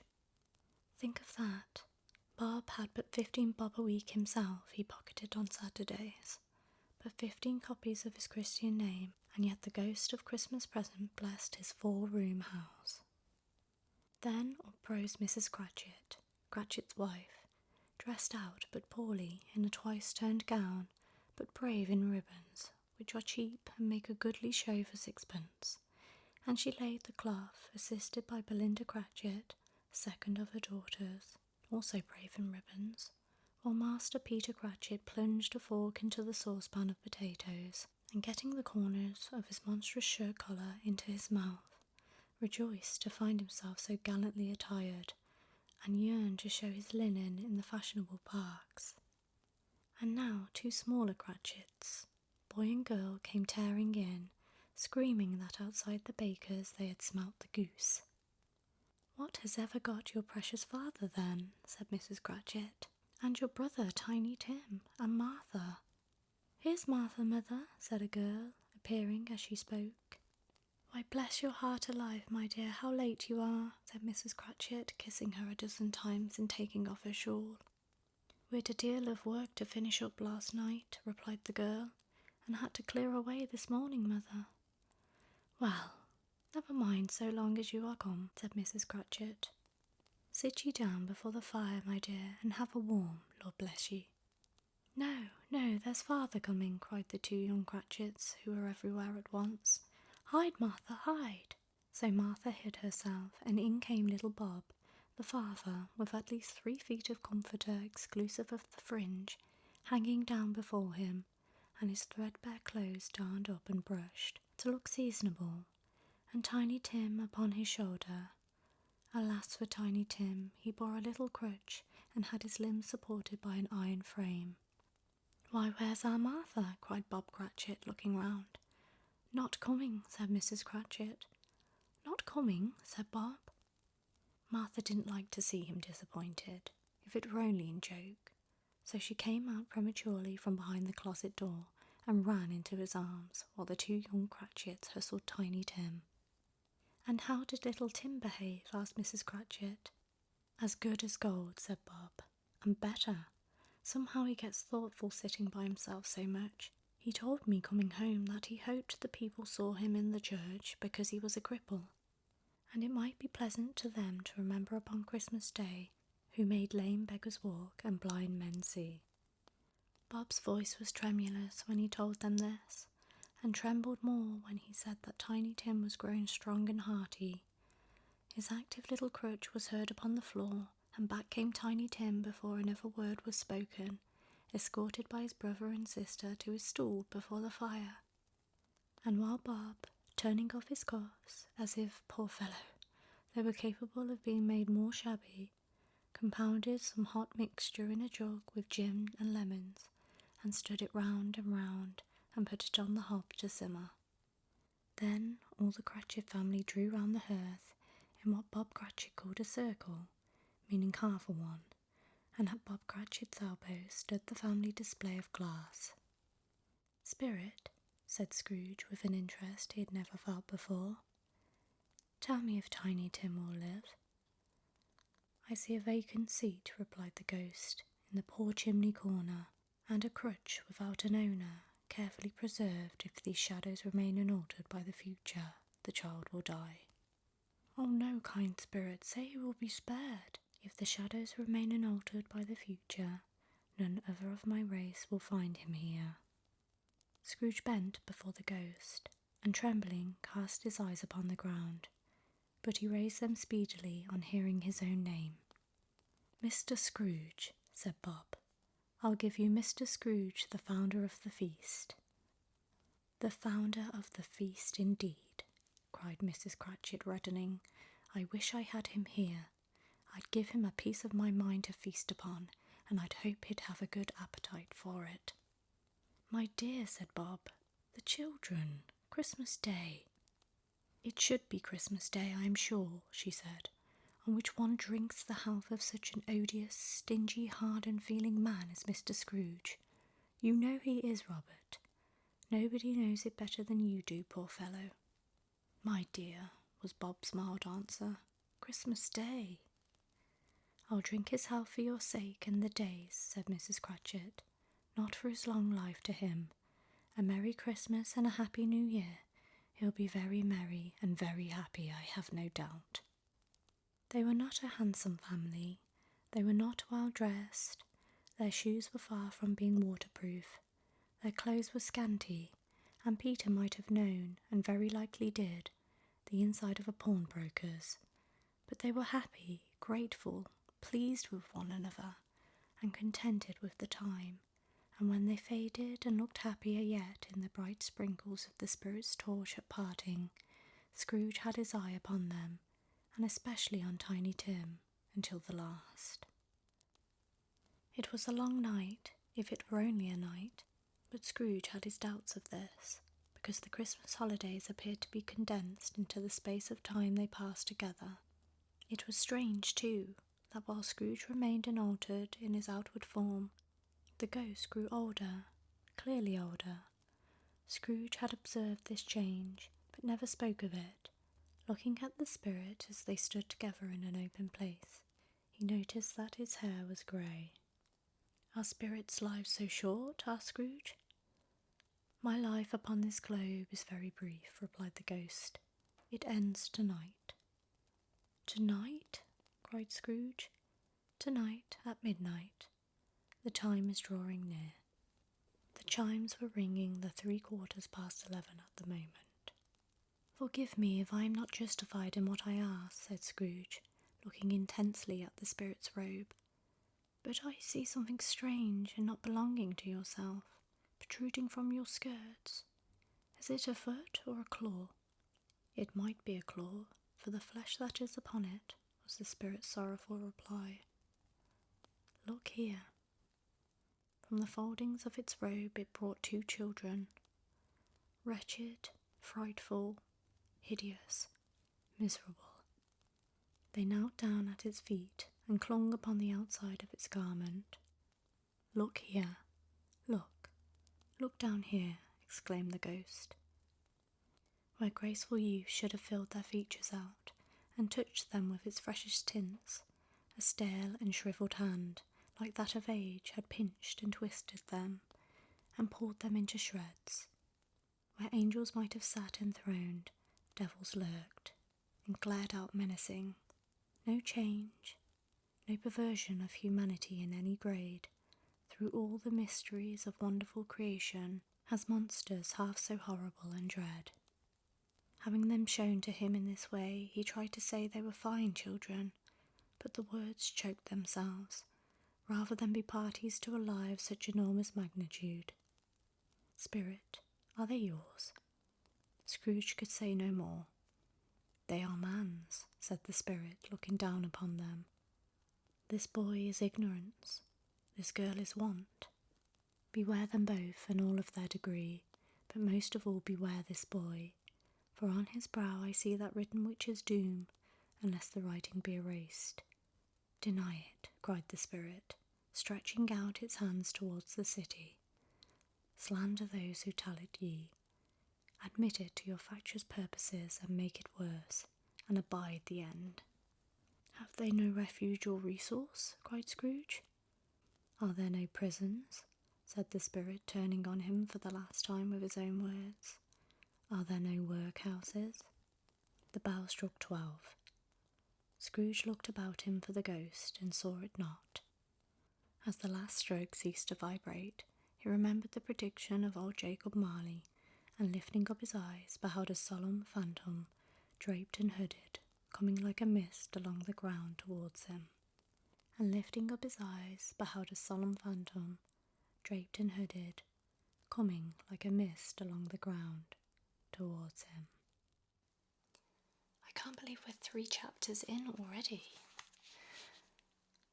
And you fell asleep again. Okay. I'll just have some tea whilst I wait.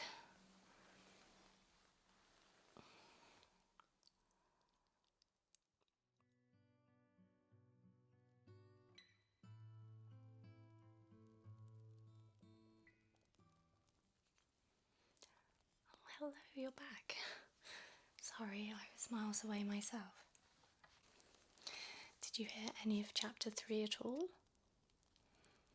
Oh, well, that's good. Shall we move on to chapter 4? Okay.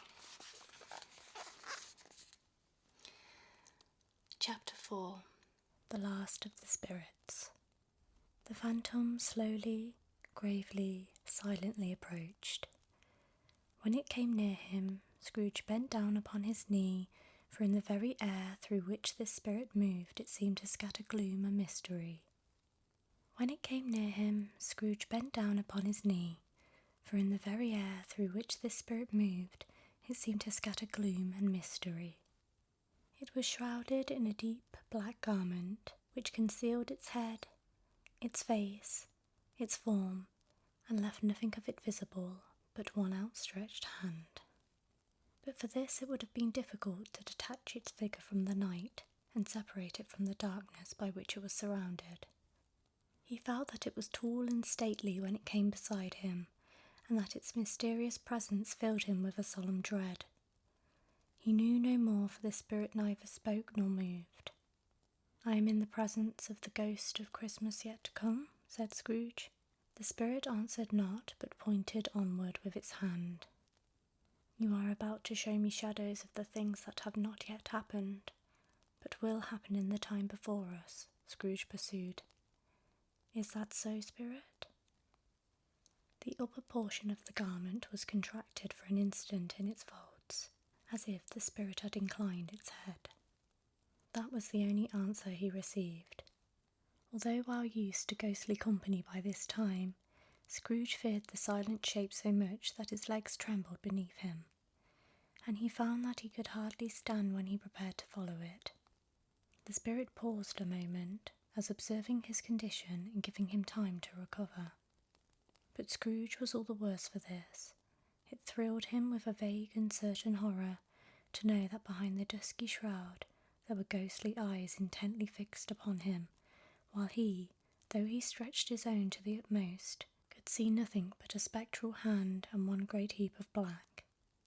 "Ghost of the future," he exclaimed, "I fear you more than any spectre I have seen, but as I know your purpose is to do me good, and as I hope to live to be another man from what I was, I am prepared to bear you company, and do it with a thankful heart. Will you not speak to me?" It gave him no reply. The hand was pointed straight before them. "Lead on," said Scrooge. "Lead on. The night is waning fast, and it is precious time to me, I know. Lead on, spirit." The phantom moved away as it had come towards him. Scrooge followed in the shadow of its dress, which bore him up, he thought, and carried him along. They scarcely seemed to enter the city, for the city rather seemed to spring up about them and encompass them of its own act. But there they were, in the heart of it, on 'change amongst the merchants who hurried up and down, and chinked the money in their pockets, and conversed in groups. The spirit stopped beside one little knot of businessmen. Observing that the hand was pointed to them, Scrooge advanced to listen to their talk. "No," said a great fat man with a monstrous chin. "I don't know much about it, either way. I only know he's dead." "When did he die?" inquired another. "Last night, I believe." "Why, what was the matter with him?" asked a third, taking a vast quantity of snuff out of a very large snuff-box. "I thought he'd never die." "God knows," said the first with a yawn. "What has he done with his money?" asked a red-faced gentleman. "Left it to his company, perhaps. He hasn't left it to me, that's all I know." This pleasantry was received with a general laugh. "It's likely to be a very cheap funeral," said the same speaker, "for upon my life I don't know of anybody to go to it. Suppose we make up a party and volunteer?" "I don't mind going if a lunch is provided," observed the red-faced gentleman, "but I must be fed if I make one." There was another laugh. "Well, I'm the most disinterested among you after all," said the first speaker, "for I never wear black gloves, and I never eat lunch. But I'll offer to go, if anybody else will. When I come to think of it, I'm not at all sure that I wasn't his most particular friend, for we used to stop and speak whenever we met." The speakers and listeners strolled away and mixed with other groups. Scrooge knew the men and looked towards the spirit for an explanation. The phantom glided on into a street. Scrooge was at first inclined to be surprised that the spirit should attach importance to conversations apparently so trivial, but feeling assured that they must have some hidden purpose, he set himself to consider what it was likely to be. They could scarcely be supposed to have any bearing on the death of Jacob, his old partner, for that was past, and this ghost's province was the future. Nor could he think of anyone immediately connected with himself to who he could apply them. But nothing doubting that to whomever they applied they had some latent moral for his own improvement, he resolved to treasure up every word he heard, and everything he saw, and especially to observe the shadow of himself when it appeared, for he had an expectation that the conduct of his future self would give him the clue he missed, and would render the solution of these riddles easy.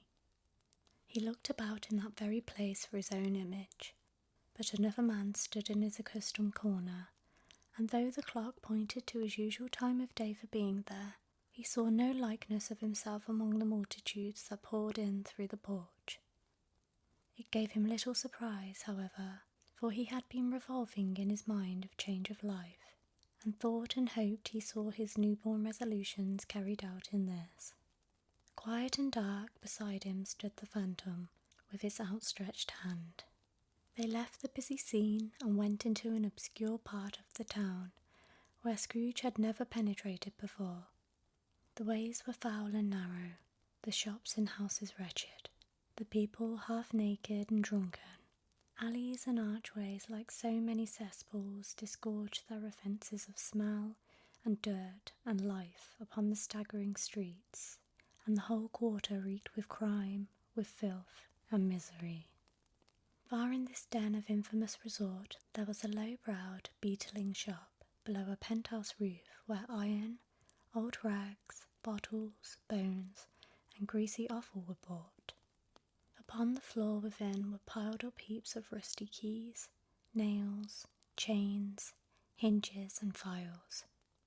Sitting in among the wares he dealt in, by a charcoal stove made of old bricks, was a grey-haired rascal, nearly 70 years of age, who had screened himself from the cold air. Scrooge and the phantom came into the presence of this man, just as a woman with a heavy bundle slunk into the shop. But she had scarcely entered when another woman, similarly laden, came in too. She was closely followed by a man in faded black, who was no less startled by the sight of them than they had been upon the recognition of each other. After a short period of blank astonishment, in which the old man with the pipe had joined them, they all three burst into a laugh. "You couldn't have met in a better place," said old Joe, removing his pipe from his mouth. "Come into the parlour. You were made free of it long ago, and the other two are not strangers." The parlour was the space behind the screen of rags. The old man raked the fire together with an old stair-rod. While he did this, the woman who had already spoken threw her bundle on the floor, and sat down in a flaunting manner on a stool, crossing her elbows on her knees and looking with a bold defiance at the other two. "What odds, Mrs. Dilber?" said the woman. "Every person has a right to take care of themselves. He always did." "That's true indeed," said the laundress. "No man more so." "Why then, don't stand staring as if you was afraid, woman. We're not going to pick holes in each other's coats, I suppose?" "No, indeed," said Mrs. Dilber and the man together. "We should hope not." "Very well then," cried the woman. "That's enough. Who's the worse for the loss of a few things like these? Not a dead man, I suppose?" "No, indeed," said Mrs. Dilber, laughing. "If he wanted to keep them after he was dead, a wicked old screw," pursued the woman. "Why wasn't he natural in his lifetime? If he had been, he'd have had somebody to look after him when he was struck with death, instead of lying gasping out his last there, alone by himself." "It's the truest word that ever was spoke," said Mrs. Dilber. "It's a judgment on him." "I wish it was a little heavier judgment," replied the woman. "Open that bundle, old Joe, and let me know the value of it. Speak out plain. I'm not afraid to be the first, nor afraid for them to see it.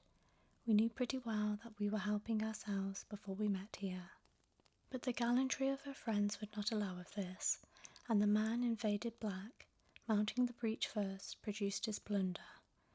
It was not extensive, a seal or two, a pencil case, a pair of sleeve buttons, and a brooch of no great value were all. They were examined and appraised by old Joe, who chalked the sums he was disposed to give for each upon the wall, and added them up into a total when he found there was nothing more to come. "That is your account," said Joe, "and I wouldn't give another sixpence if I was to be boiled for not doing it. Now who's next?" Mrs. Dilber was next. Sheets and towels, a little wearing apparel, 2 old-fashioned silver teaspoons, a pair of sugar tongs, and a few boots. Her account was stated on the wall in the same manner. "I always give too much to ladies. It's a weakness of mine, and that's the way I ruin myself," said old Joe. "That's your account. If you asked me for another penny and made it an open question, I'd repent of being so liberal and knock off half a crown." "And now undo my bundle, Joe," said the first woman. Joe went down on his knees for the greater convenience of opening it, and having unfastened a great many knots, dragged out a large and heavy roll of some dark stuff. "What do you call this?" said Joe. "Bed curtains." "Bed curtains? Ah!"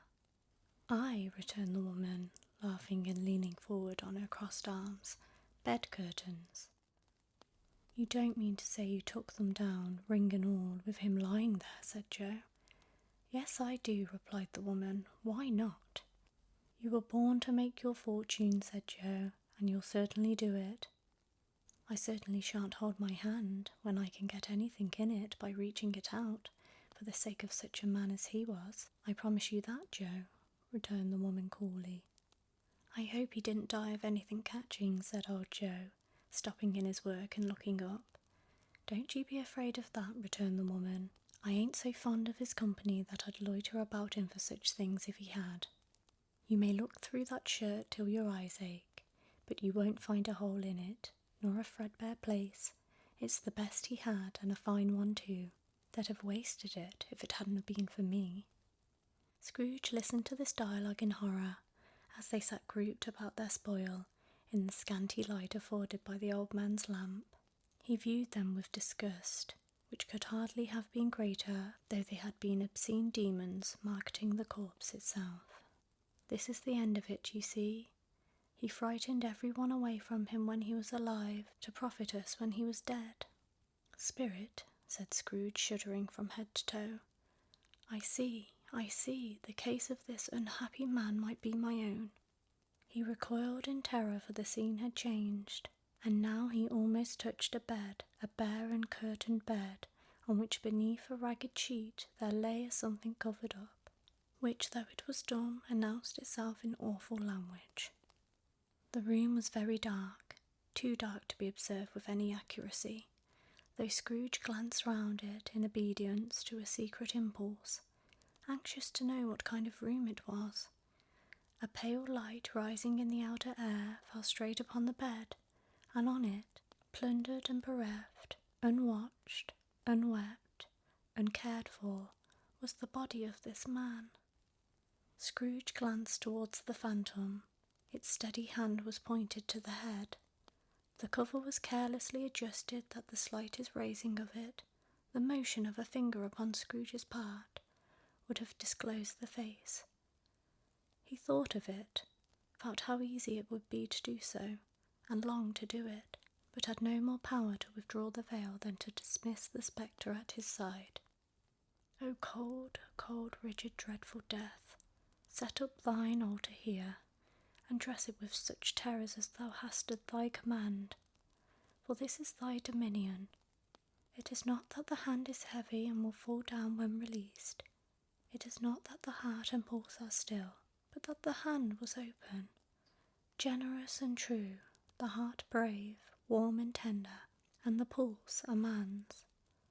Strike, shadow, strike, and see his good deeds springing from the wound to sow the world with life immortal." No voice pronounced these words in Scrooge's ears, and yet he heard them when he looked upon the bed. He thought if this man could be raised up now, what would be his foremost thoughts? He lay in the dark, empty house, with not a man, a woman, or a child to say that he was kind to me in this or that, and for the memory of one kind word I will be kind to him. A cat was tearing at the door, and there was a sound of gnawing rats beneath the hearthstone. What they wanted in the room of death, and why they were so restless and disturbed, Scrooge did not dare to think. "Spirit," he said, "this is a fearful place. In leaving it I shall not leave its lesson, trust me. Let us go." Still the ghost pointed with an unmoved finger to the head. "I understand you," Scrooge returned, "and I would do it if I could, but I have not the power, Spirit, I have not the power." "If there is any person in the town who feels emotion caused by this man's death," said Scrooge, quite agonized, "show that person to me, Spirit, I beseech you." The phantom spread its dark robe before him for a moment, like a wing, and withdrawing it revealed a room by daylight where a mother and her children were. She was expecting someone, and with anxious eagerness, for she walked up and down the room, startled at every sound, looked out from the window, glanced at the clock, tried, but in vain, to work with her needle, and could hardly bear the voices of the children in their play. At length the long-expected knock was heard. She hurried to the door and met her husband, a man whose face was careworn and depressed, though he was young. There was a remarkable expression in it now, a kind of serious delight of which he felt ashamed and which he struggled to repress. He sat down to dinner that had been hoarding for him by the fire, and when she asked him faintly what news, he appeared embarrassed how to answer. "Is it good," she said, "or bad?" "Bad," he answered. "We are quite ruined?" "No, there is hope yet, Caroline. If he relents," she said, amazed. "There is. Nothing is past hope, if such a miracle has happened." "He is past relenting," said her husband. "He is dead."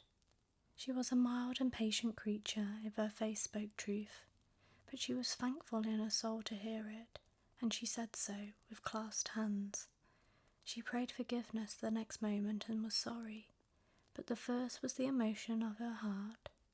What the half-drunken woman who I told you of last night said to me when I tried to see him and obtain a week's delay, and what I thought was a mere excuse to avoid me, turns out to have been quite true.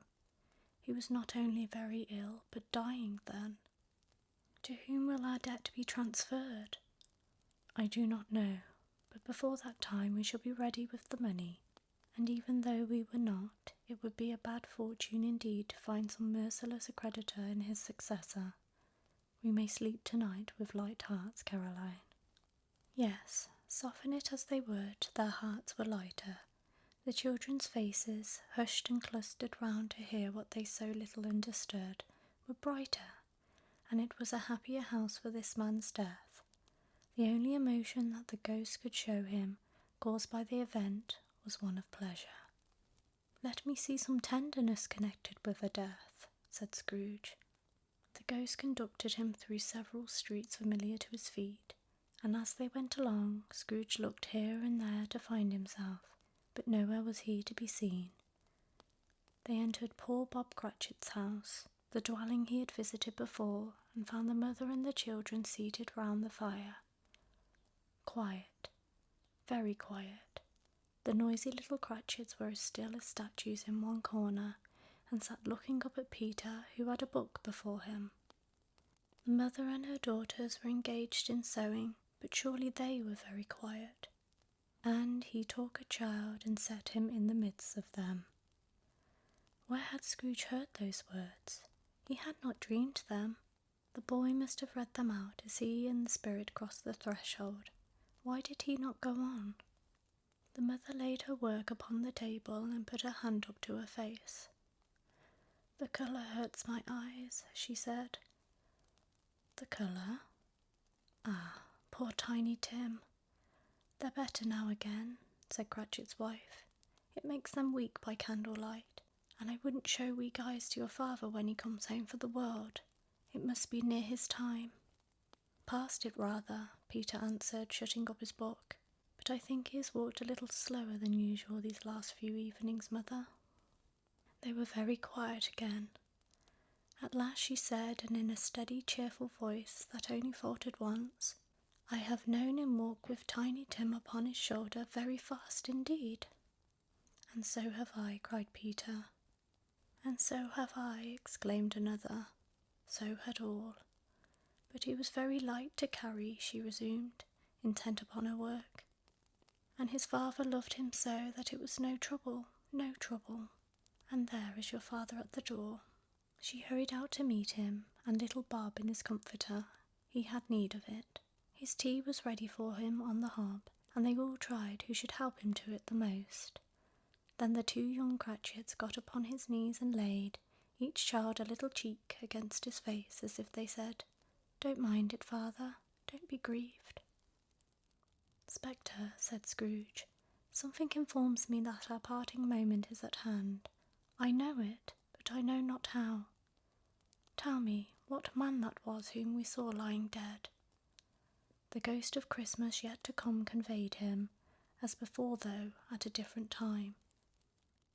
"This court," said Scrooge, "through which we hurry now, is where my place of occupation is, and has been for a length of time. I see the house. Let me behold what I shall be in days to come." The spirit stopped. The hand was pointed elsewhere. "The house is yonder," Scrooge exclaimed. "Why do you point away?" The inexorable finger underwent no change. Scrooge hastened to the window of his office and looked in. It was an office still, but not his. The furniture was not the same, and the figure in the chair was not himself. The phantom pointed as before. He joined it once again, and wondering why and whither he had gone, accompanied it until they reached an iron gate. He paused to look round before entering. A churchyard. Here, then, the wretched man whose name he had now to learn lay underneath the ground. It was a worthy place, walled in by houses, overrun by grass and weeds. The spirit stood among the graves and pointed down to one. He advanced towards it trembling. The phantom was exactly as it had been, but he dreaded that he saw new meaning in its solemn shape. "Before I draw nearer to that stone to which you point," said Scrooge, "answer me one question. Are these the shadows of the things that will be, or are they shadows of things that may be only?" Still the ghost pointed downwards to the grave by which it stood. "Men's courses will foreshadow certain ends, to which, if persevered in, they must lead," said Scrooge. "But if the courses be departed from, the ends will change. Say it is this with what you show me." The spirit was immovable as ever. Scrooge crept towards it, trembling as he went, and following the finger, read upon the stone of the neglected grave his own name, Ebenezer Scrooge. "Am I that man who lay upon the bed?" he cried, upon his knees. The finger pointed from the grave to him, and back again. "No, spirit, oh no, no." The finger still was there. "Spirit," he cried, tight clutching at his robe, "I am not the man I was. Why show me this, if I am past all hope?" For the first time the hand appeared to shake. "Good spirit," he pursued, as down upon the ground he fell before it, "your nature intercedes for me and pities me. Assure me that I yet may change these shadows you have shown me, by an altered life." The kind hand trembled. "I will honour Christmas in my heart and try to keep it all the year. I will live in the past, the present, and the future. The spirits of all three shall strive within me. I will not shut out the lessons that they teach. Oh, tell me I may sponge away the writing on this stone." In his agony he caught the spectral hand. It sought to free itself, but he was strong in his entreaty, and detained it. The spirit, stronger yet, repulsed him.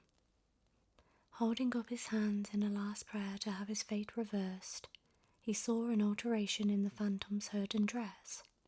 It shrunk, collapsed, and dwindled down into a bedpost. I don't know what it is about A Christmas Carol, but I do love this story.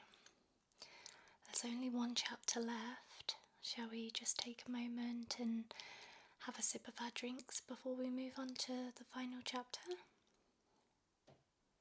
Okay. So we're on to the final chapter of the book. Are you ready for me to begin? Okay. Chapter 5. The end of it. Yes, and the bedpost was his own. The bed was his own. The room was his own. Best and happiest of all, the time before him was his own, to make amends in. I will live in the past, the present, and the future, Scrooge repeated, as he scrambled out of bed. The spirits of all three shall strive within me. O Jacob Marley, heaven and the Christmas time be praised for this. I say it on my knees, old Jacob, on my knees. He was so fluttered and so glowing with his good intentions that his broken voice would scarcely answer to his call. He had been sobbing violently in his conflict with the spirit, and his face was wet with tears. They are not torn down, cried Scrooge, folding one of his bed curtains in his arms. They are not torn down, rings and all. They are here. I am here. The shadows of the things that would have been may be dispelled. They will be. I know they will. His hands were busy with his garments all this time, turning them inside out, putting them on upside down, tearing them, mislaying them, making them parties to every kind of extravagance. I don't know what to do, cried Scrooge, laughing and crying in the same breath. I am as light as a feather, I am as happy as an angel, I am as merry as a schoolboy, I am as giddy as a drunken man. A Merry Christmas to everybody, a Happy New Year to all the world. He had frisked into the sitting room and was now standing there, perfectly winded. There's the saucepan that the gruel was in, cried Scrooge, starting off again and going round the fireplace. There's the door by which the ghost of Jacob Marley entered. There's the corner where the ghost of Christmas present sat. There's the window where I saw the wandering spirits.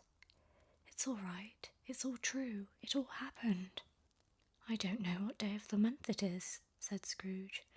I don't know how long I've been among the spirits. I don't know anything. I'm quite a baby. Never mind, I do not care, for I would rather be a baby. He was checked in his transports by the churches ringing out the lustiest peals he had ever heard. Clash, clang, hammer, ding, dong, bell. Running to the window, he opened it and put out his head.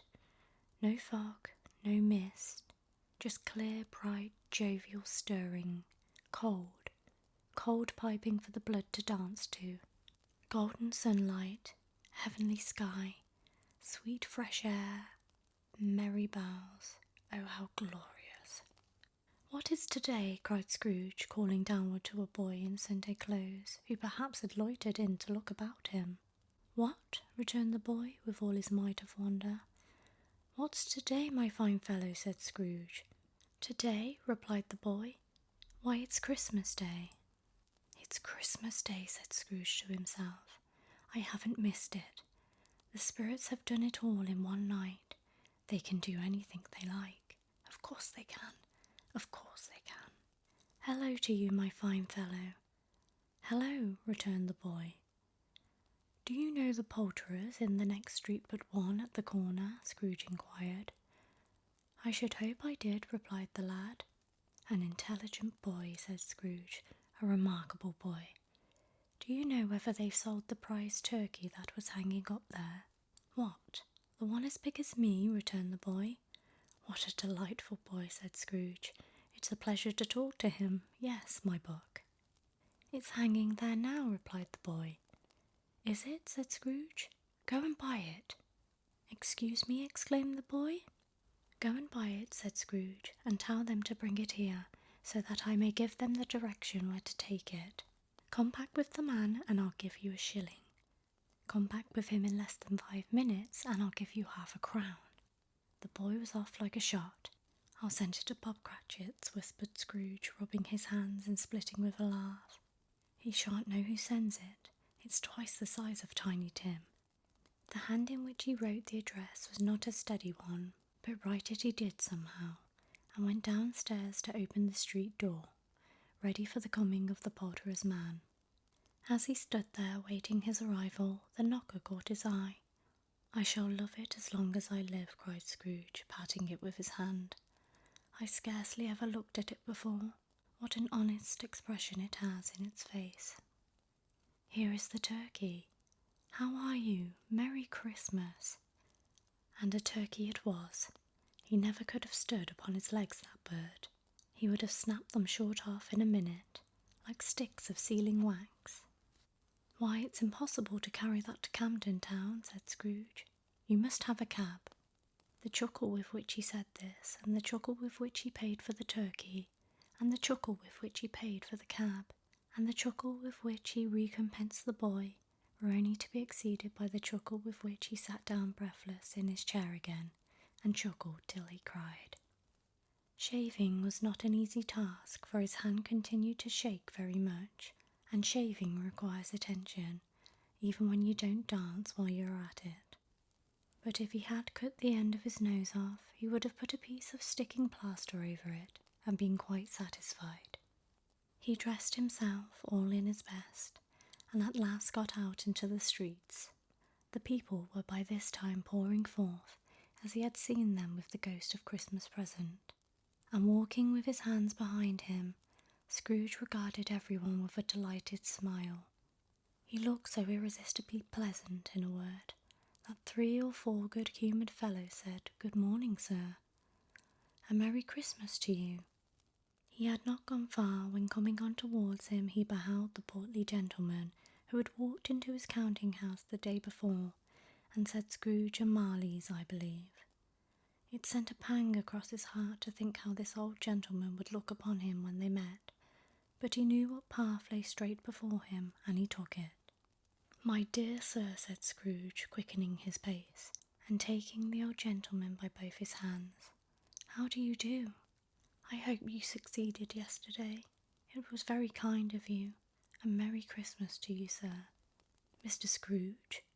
"Yes," said Scrooge, "that is my name, and I fear it may not be pleasant to you. Allow me to ask your pardon, and will you have the goodness—" Here Scrooge whispered into his ear. "Lord bless me," cried the gentleman, as if his breath were taken away. "My dear Mr. Scrooge, are you serious?" "If you please," said Scrooge, "not a farthing less. A great many back payments are included in it, I assure you. Will you do me that favour?" "My dear sir," said the other, shaking hands with him, "I don't know what to say to so much." "Do not say anything, please," retorted Scrooge. "Come and see me. Will you come and see me?" "I will," cried the old gentleman, and it was clear he meant to do it. "Thank ye," said Scrooge. "I am much obliged to you. I thank you 50 times. Bless you." He went to church and walked about the streets and watched the people hurrying to and fro, and patted children on the head, and questioned beggars, and looked down into the kitchens of houses and up to the windows, and found that everything could yield him pleasure. He had never dreamed that any walk, that anything, could give him so much happiness. In the afternoon he turned his steps towards his nephew's house. He passed the door a dozen times before he had the courage to go up and knock, but he made a dash, and did it. "Is your master at home, my dear?" said Scrooge to the girl. "Yes, sir." "Where is he, my love?" said Scrooge. "He's in the dining-room, sir, along with mistress. I'll show you upstairs, if you please." "Thank you, he knows me," said Scrooge, with his hand already on the dining-room lock. "I'll go in here, my dear." He turned in gently and sidled his face in round the door. They were looking at the table, which was spread out in great array, for these young housekeepers are always nervous on such points, and like to see that everything is right. "Fred," said Scrooge. Dear heart alive, how his niece by marriage startled. Scrooge had forgotten for the moment about her sitting in the corner with the footstool, or he wouldn't have done it on any account. "Why, bless my soul," cried Fred, "who's that?" "It is I, your Uncle Scrooge. I have come to dinner. Will you let me in, Fred?"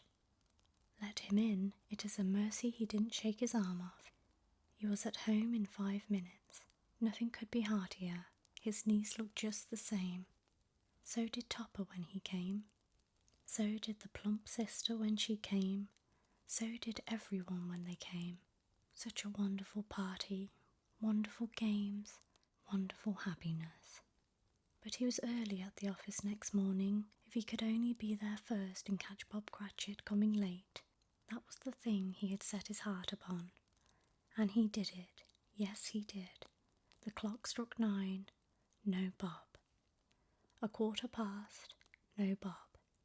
He was full 18 minutes and a half behind his time. Scrooge sat with his door wide open that he might see him come into the tank. His hat was off before he opened the door, his comforter too. He was on his stool in a jiffy, driving away with his pen, as if he were trying to overtake 9 o'clock. "Hello," growled Scrooge in his accustomed voice, as near as he could feign it. "What do you mean by coming here at this time of day?" "I'm very sorry, sir," said Bob. "I'm behind my time." "You are?" repeated Scrooge. "Yes, I think you are. Step this way, sir, if you please." "It's only once a year, sir," pleaded Bob, appearing from the tank. "It shall not be repeated. I was making rather merry yesterday, sir." "Now I'll tell you what, my friend," said Scrooge. "I'm not going to stand this sort of thing any longer, and therefore," he continued, leaping from his stool and giving Bob such a dig in the waistcoat that he staggered back into the tank again, "and therefore I am about to raise your salary." Bob trembled and got a little nearer to the ruler. He had a momentary idea of knocking Scrooge down with it, holding him and calling to the people in the court for help and a straight waistcoat. "A Merry Christmas, Bob," said Scrooge, with an earnestness that could not be mistaken, as he clapped him on the back. "A merrier Christmas, Bob, my good fellow, than I have given you for many a year. I'll raise your salary and endeavour to assist your struggling family, and we will discuss your affairs this very afternoon over a Christmas bowl of smoking bishop, Bob. Make up the fires and buy another coal scuttle before you dot another I, Bob Cratchit." Scrooge was better than his word. He did it all, and infinitely more. And to Tiny Tim, who did not die, he was a second father. He became as good a friend, as good a master, and as good a man as the good old city knew, or any other good old city, town, or borough. Some people laughed to see the alteration in him, but he let them laugh, and little heeded them, for he was wise enough to know that nothing ever happened on his globe for good, at which some people did not have their fill of laughter in the outset, and knowing that such as these would be blind anyway, he thought it quite as well that they should wrinkle up their eyes in grins. His own heart laughed, and that was quite enough for him. He had no further intercourse with spirits, but lived upon the total abstinence principle ever afterwards, and it was always said of him that he knew how to keep Christmas well. If any man alive possessed the knowledge, may that be truly said of us, and all of us. And so, as Tiny Tim observed, God bless us, every one.